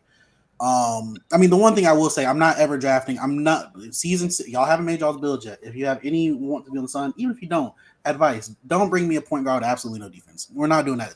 PBA season 6, we're not doing 99 shot, 25 perimeter defense if you can't handle that. But what I will say, it's always about a level of buy-in because, like right now, everyone's trying to climb up to the top round. All these picks up there. I did my best damage between picks 9 and 15. And then he knows what pick he was. Jaquez, y'all know what pick I had to get Jaquez. I had the very last pick for Jaquez, who played away. I think he played a lot of people he played better than. I would say that. But yes, I don't think there's any part of the draft that worries me. So but I would say this, it sounds like at least from what you're saying, I agree that a lot of times the trades or transactions you make aren't necessarily in your favor. It's just that you kind of have a plan for what you're going to do with said pick, while the person that you're trading with may just see an opportunity, but not necessarily know exactly what they plan to do with it at that time. So master preparation is what it sounds like more so from your end. And that's why I'm eager to see. Well, not eager to see. I guess right now, I think it's a perfect time to segue into: will you be protecting a player from your previous team, the championship team, or will you be selecting first in the draft and picking someone new? Before we go any further, I have shout outs. I want to get to my championship boys real quick. Go ahead. First off, shout out Jaquez. You bought in more than I thought you would. You got that Motown stank off you, boy. It was disgusting when you got over here. We had to put you in another room and hose you down real quick. But that boy bought in, had an incredibly efficient season, except a role he was playing 2 to 3 games a series. So shout out to that guy. Shout out to Reggie. I told Reggie season 2 when I drafted him, I swear if you play into a smaller role, your numbers will get better. They did. So now this season, it didn't take any convincing. Last season took some, had to fit in the puzzle. This season didn't take any convincing. I told these boys I got a plan for the double big because y'all know I've been trying to do that double big since last November. Reggie bought in, numbers looked amazing compared to last season. Shout out to TB for accepting my challenge of him proving that fake-ass Defensive Player of the Season award last season. I still believe it's a fake-ass Defensive Player of the Season award. TB... It's really tough telling somebody who is good at something how I think they can get better at something. Because, TB is defensive player of the season, and he has been defensive player of the season caliber. There's many times when we have a conversation in court, TB, stop reason TB, da-da-da-da. I will say that season 5 TB, out of all the teammates that I've had, each era of teammates, each season, season 5 TB was the best teammate I have had in 4 seasons of the Sun. Between picking heads up when they down, trying to stay focused, communication, gassing up teammates, and taking criticism, responding well to criticism. I'm not saying he was the best player I've ever had on the Sun this season, but he was the best teammate. Shout out to Clay MVP season. That boy said he was only going to play center. I said, hey, ring, ring, ring, Clay. I got a plan. Me, TK got in the lab. We came up with a plan. We tweaked his build from last year, got it right. got it specific for what we needed this season. He spaced the floor. And hey, he was humble. He was very humble. And then shout out to my man TK, obviously taking a much smaller role because we have a lot of MVP caliber people on our team. Took a much smaller role because we recognized that we lost last season because we were lacking in perimeter defense. So that's one thing that we want to sort out. Last season, I took a smaller role to do what we needed. This season, TK took a smaller role to do what we needed. We always have our MVPs, we have our championships, but very humble player right there. To answer your question, after having a nice conversation with my brother, TK, we have the same conversation every season.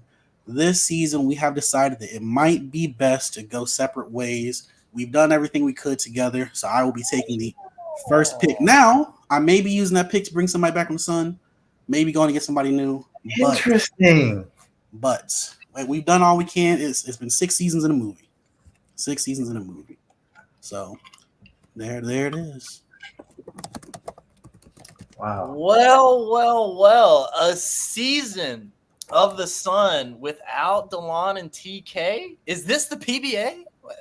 Well, we've had DeLon and TK not together, with TK running the Sun by himself, but we've never had them potentially lining up against each other on different teams. This will be a first. This will be definitely be something to see. That'll definitely be something to see, man. DeLon bringing out his 4 against TK's 4. Oh, that would be a Where's the Beef episode, boy. Beautiful. Also, like I said, I want to commend DeLon for this. And I was actually going to say this before DeLon came on.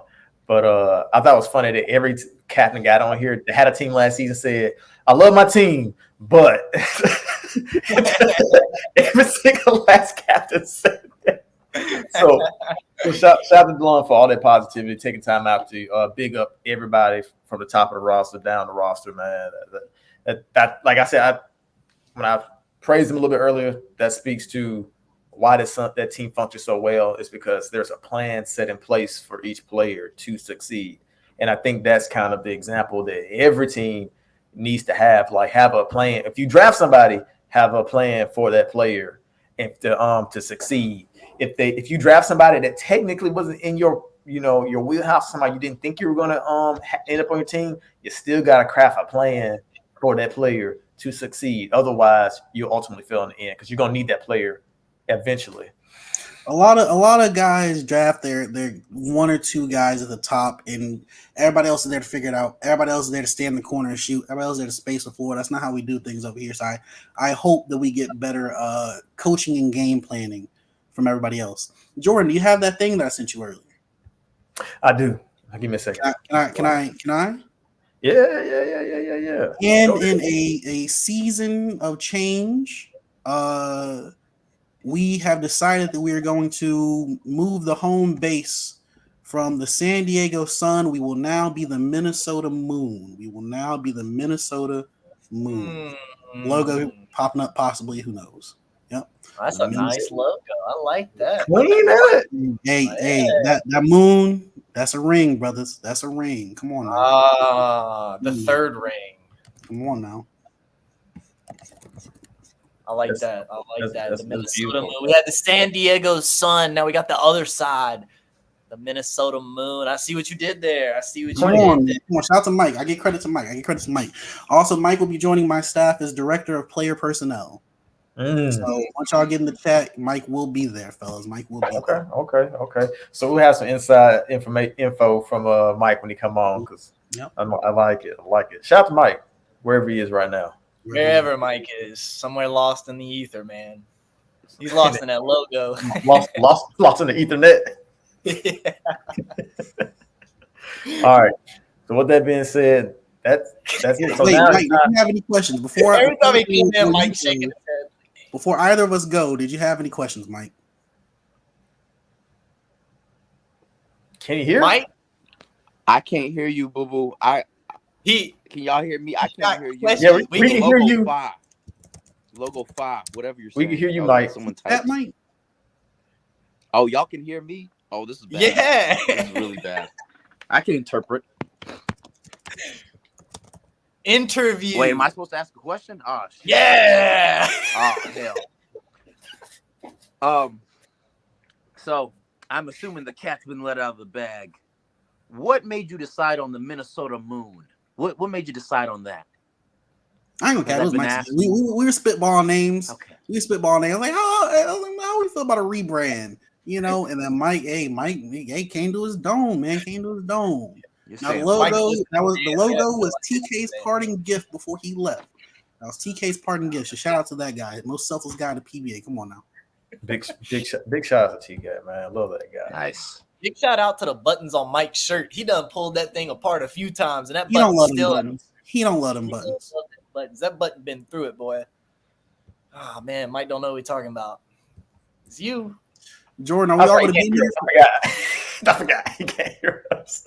Mike, draft lottery, Jordan? Huh? Are we all going to be here for the lottery so we can watch the pain on everyone's faces? Yeah, heck yeah, man. Let's get everybody in here, man. Let's do that. Let's tell Jacob and let's tell Jacob. Get y'all ass. If they still awake, they can come. Let's see. Shit, get Jay Trent. Come on. Yeah, is Jay Trent in the crowd still? He was here earlier. He's in the board. He should get. Yeah, he can join up to let them know that. Yeah, you can tell everybody. You can tell everybody. Let me get them boys in there, man. There we go. Oh, me too, Grant. I got you. Oh, never mind. You got the beanie on. Yeah, you got it, brother. Man, no beanie. That's a cat. What's the technical to that? Oh, Lord, this nigga done put on a damn hat. Lord have mercy. That's his good luck hat, man. This nigga done put on his damn thinking cap. I figured Jacob would be somewhere snuggled up, man. Look at him. That boy's so cozy. I'm always cozy, man. He's so cozy. You ain't comfortable. Where are you? You ain't comfortable. Jay Trent on the way. So long awaited, we'll now be getting ready for. Oh, there go Jay Trent. Yeah. Everybody coming in this thing. Yeah. Oh, TK. That's I love it. Hello, Jay Trent. Let's see the faces. Hey. Oh wait. Oh. Where's Jay Trent? Black box. Well, we couldn't hear Mike anyway, so let's give Jay Trent a few seconds. Oh shit, TK. Oh no, TK's not a black box. TK in here. Dark. Yeah, he's just in the dark. Well, wait, we'll give Jay Trent a few minutes, and then I guess I'll go ahead. I got DeLon. Did somebody say Grant. I did. What's up, Grant, Tyrese Halliburton. This how Marino's reaction to when you said something about the moon. He was like, he was doing that. He was fellas, there you go. I had to talk to him. Fellas, does me not using a protected pick, does that change any of y'all's draft strategy, or y'all doing what y'all still doing? What? Does me not using a protected pick and using the first pick instead, does that change any draft strategy? Everything. Does that change what you're doing? Everything. Nah, it doesn't change anything. Jacob said everything. I'm picking different spots now. Instead of going picks 1, 2, 3, 4, I'm going for 2, 3, 4, 5. That's true. So, like I said, it changes everything. Because I don't know what you will do, no, but I know that it's definitely going to affect me. I 100% know it's going to affect me. So yeah, it changes everything. I got some picks I gotta go get because I don't want to change my strategy. So I will be in y'all's inboxes very soon. Let's do this lottery thing. Jacob's ready to go, bro. All right. I am so ready to hear this lottery. We already know who the first overall pick is going to be now that DeLon has announced that he will not be using his protected pick. Who will get the last pick of the draft and the back-to-back drafts? That's what we're going to draw for first. We're going to draw for the number 5 pick. Will it be? Do.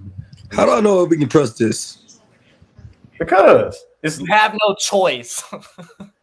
Like, there's literally no way I could rig this. I don't know this. I can't like click it and make it go back. So I don't know. Seems like something you test before you just put it on the stream. Does the show all make it show everything at once, or does it go pick by pick? It's going pick by pick. It's going all right. So with the person who will pick 5th, because the launch going to be first. Oh my god, my heart beating. This will be. Oh, dogs. Oh my God. Yeah, that's a rough start. That's a rough start for a new GM having the last pick of the draft. But it all comes back around because we do it snake style. So Cortez, statistically, mathematically, will have a chance to get the top 2 players that go in those first 2 rounds. Not like the top 2 of that round, but he'll be getting the higher tier players out of those first 10 picks. How you feel, Cortez? Hey man, new guy. I kind of felt like that was gonna happen, and I'm prepared for it. Hey, and I take a number 5 guy and a number 6 guy, and we'll make the damn thing happen. Cause guess what? I'm number 8, so technically I got 3 of the top 10. Hey, there you go, Cortez. All right, love to see it, Cortez. All right, brother. So let's tap back in. We got 3 left, Jordan. We got Coach Crash Out himself with the splash. We got the Minnesota Moon now. Or wait, no, he's already top 1. We got he's already number 1. Healers. All right, so who's gonna be pick number 4? All right, man. Let's give me just a second. I think let's see. What's that boy name? Nova made a request. All right, the next pick will be Grant. Grant. I feel like Grant's been picked number 3 for like the past 6 years that we've done this. Is that true? Grant's never been number 1. Grant's never been number 1. I know that much. I'm so upset. No. The question is, if you would have put Minnesota Moon in there, would they still ended up the first pick overall? Like, is the odds just ever in DeLon's favor at this point? It's actually kind of true, though. That is when you really think about it, Byron. So, Grant, let me ask you this. So, with that being said, where you're currently placed, will that change kind of what you were already thinking about? But I know it's kind of hard to say because everybody can have brand new bills in the next game. This is not just me saying this. I've always kind of preferred to pick towards the end because I do not like picking from the top and then having either have to wait long or number 2. I like kind of picking kind of back to back like that. No, I feel you. Well, now it wouldn't be fully back to back, but you get what I'm saying. I know exactly what you mean. It's kind of like, sometimes teams can like mess themselves up picking like first, but then like you in that middle spot, you kind of easier to get to your next pick that you want rather than having to go like a 4 or 5 picks before you pick again. I feel that. So, well, we may need to move it forward because I see Coach Crash out in the bottom right hand of my screen, and that boy chest moving something heavy. He can't wait to find out, will he have the first overall draft pick? I know he feels TK on the splash. He's so close. Will be pick number 2. Oh, there you go. All right, next pick. It'll be the Sin City Pillars. Which means Jacob, Coach Crash Out, got the first overall pick of the draft. And you got the 2 second rounders too. The question is, Jacob, will you be trading your first round pick this year? He gone. Nah, he gone. He partying, bro. He said, all right, I gotta go game plan. Jacob said, fuck this stream. Jesse, pull up, my guy. Yeah, he's gone. Jacob, go. You gotta go prepare. He know what pick he is. He said, all right, let me go handle some business. Jacob still think it's rigged. he texting right now. He's trying to get he locked in, bro. He locked in. Jesse, how do you feel? Like technically, you'll be the 3rd pick because DeLon elected to keep the first pick. So Jacob's technically the 2nd pick, and then yeah. So technically, Jacob's the 2nd pick, with Jesse being the 3rd pick, with Grant being 4th, and Cortez being 5th. So it is important, Jordan, to take into account that as we now know the full lineup on the draft, but there have been trades that have been made last season and this season that will heavily determine the exact order. Like, I believe Jesse is on the come up here. So Jesse may have got the 3rd pick, but Jesse's got an upper hand in some deep rounds. How do you feel about this, Jesse? I think this would be like my second option. I would like to be in more of like a Grant Cortez spot just because I can get that back to back. But Yeah. however, this does switch up my whole draft strategy because now it's like, all right, cool. I need to go for my number ones now instead of Yeah. waiting and kind of make something happen there. So it's gonna be very interesting. I think I'm in the prime spot. Like I said, if I wasn't at the back, I'm in the middle. So I'm not waiting too long for picks. It's kind of like, hey, I can like every 2-3 picks. All right, cool. I'm back up on the plate. I'm not waiting 4 or 5 to come back on. So I think it's a prime position. I think it's very good. We gonna make this work. We gonna make this shade. I ain't gonna lie. I like this spot right now. And we know we got some trades cooking up. I got some stuff I'm losing. I got some stuff I'm gaining. But we're gonna make it work. Jordan, I can share my screen if you want me to do the live what the trade switches. Yeah, please. Wait, before you do that, because I made a whole like thing for it, but then I forgot that like it's 5 teams instead of 4. So the thing I made is for 4. Just do it, Delon. Jacob, you here? I messed up. Okay, all right. Here, come on, unmute that thing, Jacob. It's the time for your interview, brother. Can you see what I'm doing? How's it going, guys? Jacob, you have the first or the second overall pick. Nah, hell no. I got the first pick. You got the first pick. I got the first pick. I don't think technically Delon has the first pick, but you got the second pick. I got the first pick. Well, okay. You got the first pick that Delon's going to pick first in the draft. How will this affect your game plan? Like, do you my think brother, when I tell you, hey, there is one day in my life that has gone completely perfect as planned, and that was the day I proposed to my wife, Kristen. When I tell you, my brother, what I want to have happened with that draft order has happened. Love it. Hey. I've been in a couple inboxes.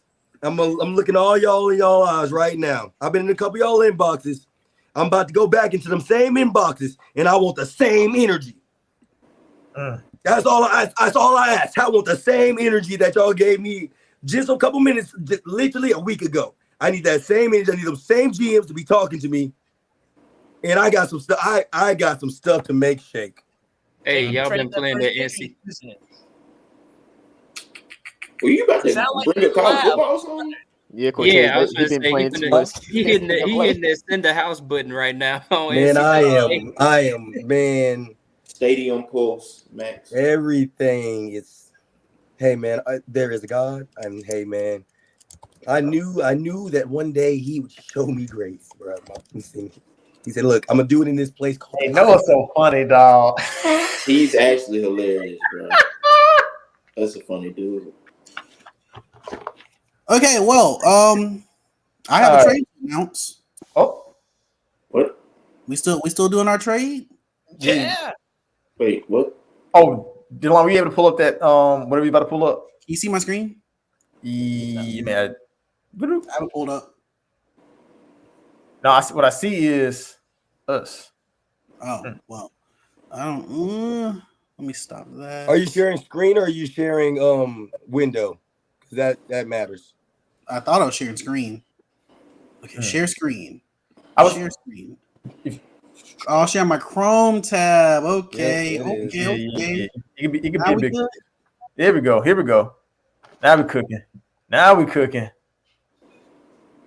Here we go. Well, actually, I have a trade to announce. If I can find it. Find words. Okay. Where is it? Okay. All right. All right. 1 second. You got it. Sounded out, my brother. Still getting it.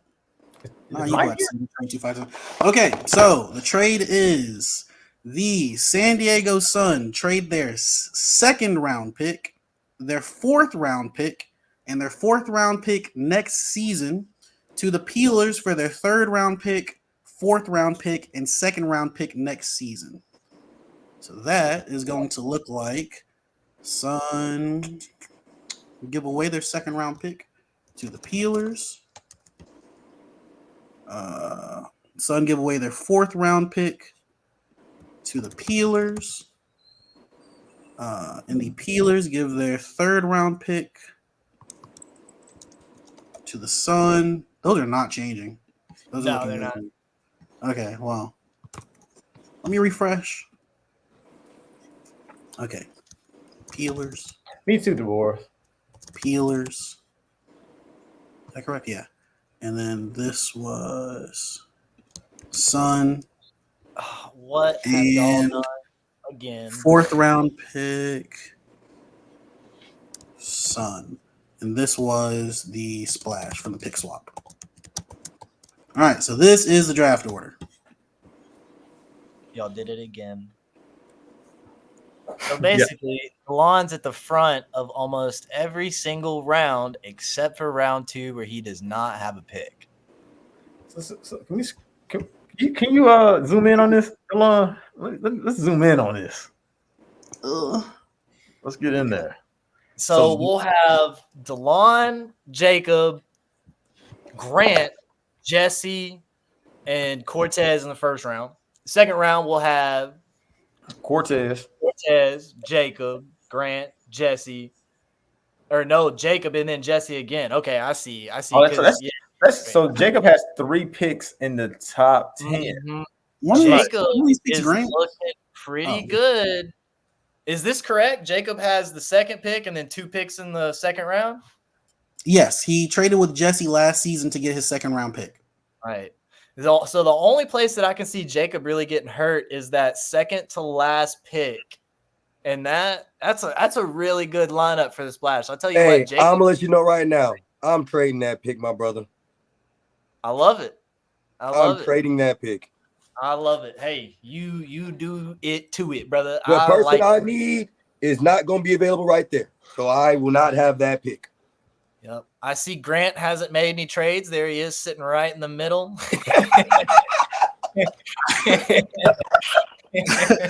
I will also say my number 1 pick is available for the right price. Oh, man, that price just got so much easier to obtain. All right, I'll stop sharing my screen now. All right, man. Oh, man. It is here. We are here. The world is here. Mike's in here is Jacob. Mike's ditch shirt at this point, no button up. The buttons gave out. He's just showing off the jewelry now. This ain't the kind of show, Mike. Anybody. Yep, you good, brother. Me talking Mike out of retirement about to go crazy. Hey, that would be a crazy plot twist. But it's too late to sign up. All right, fellas.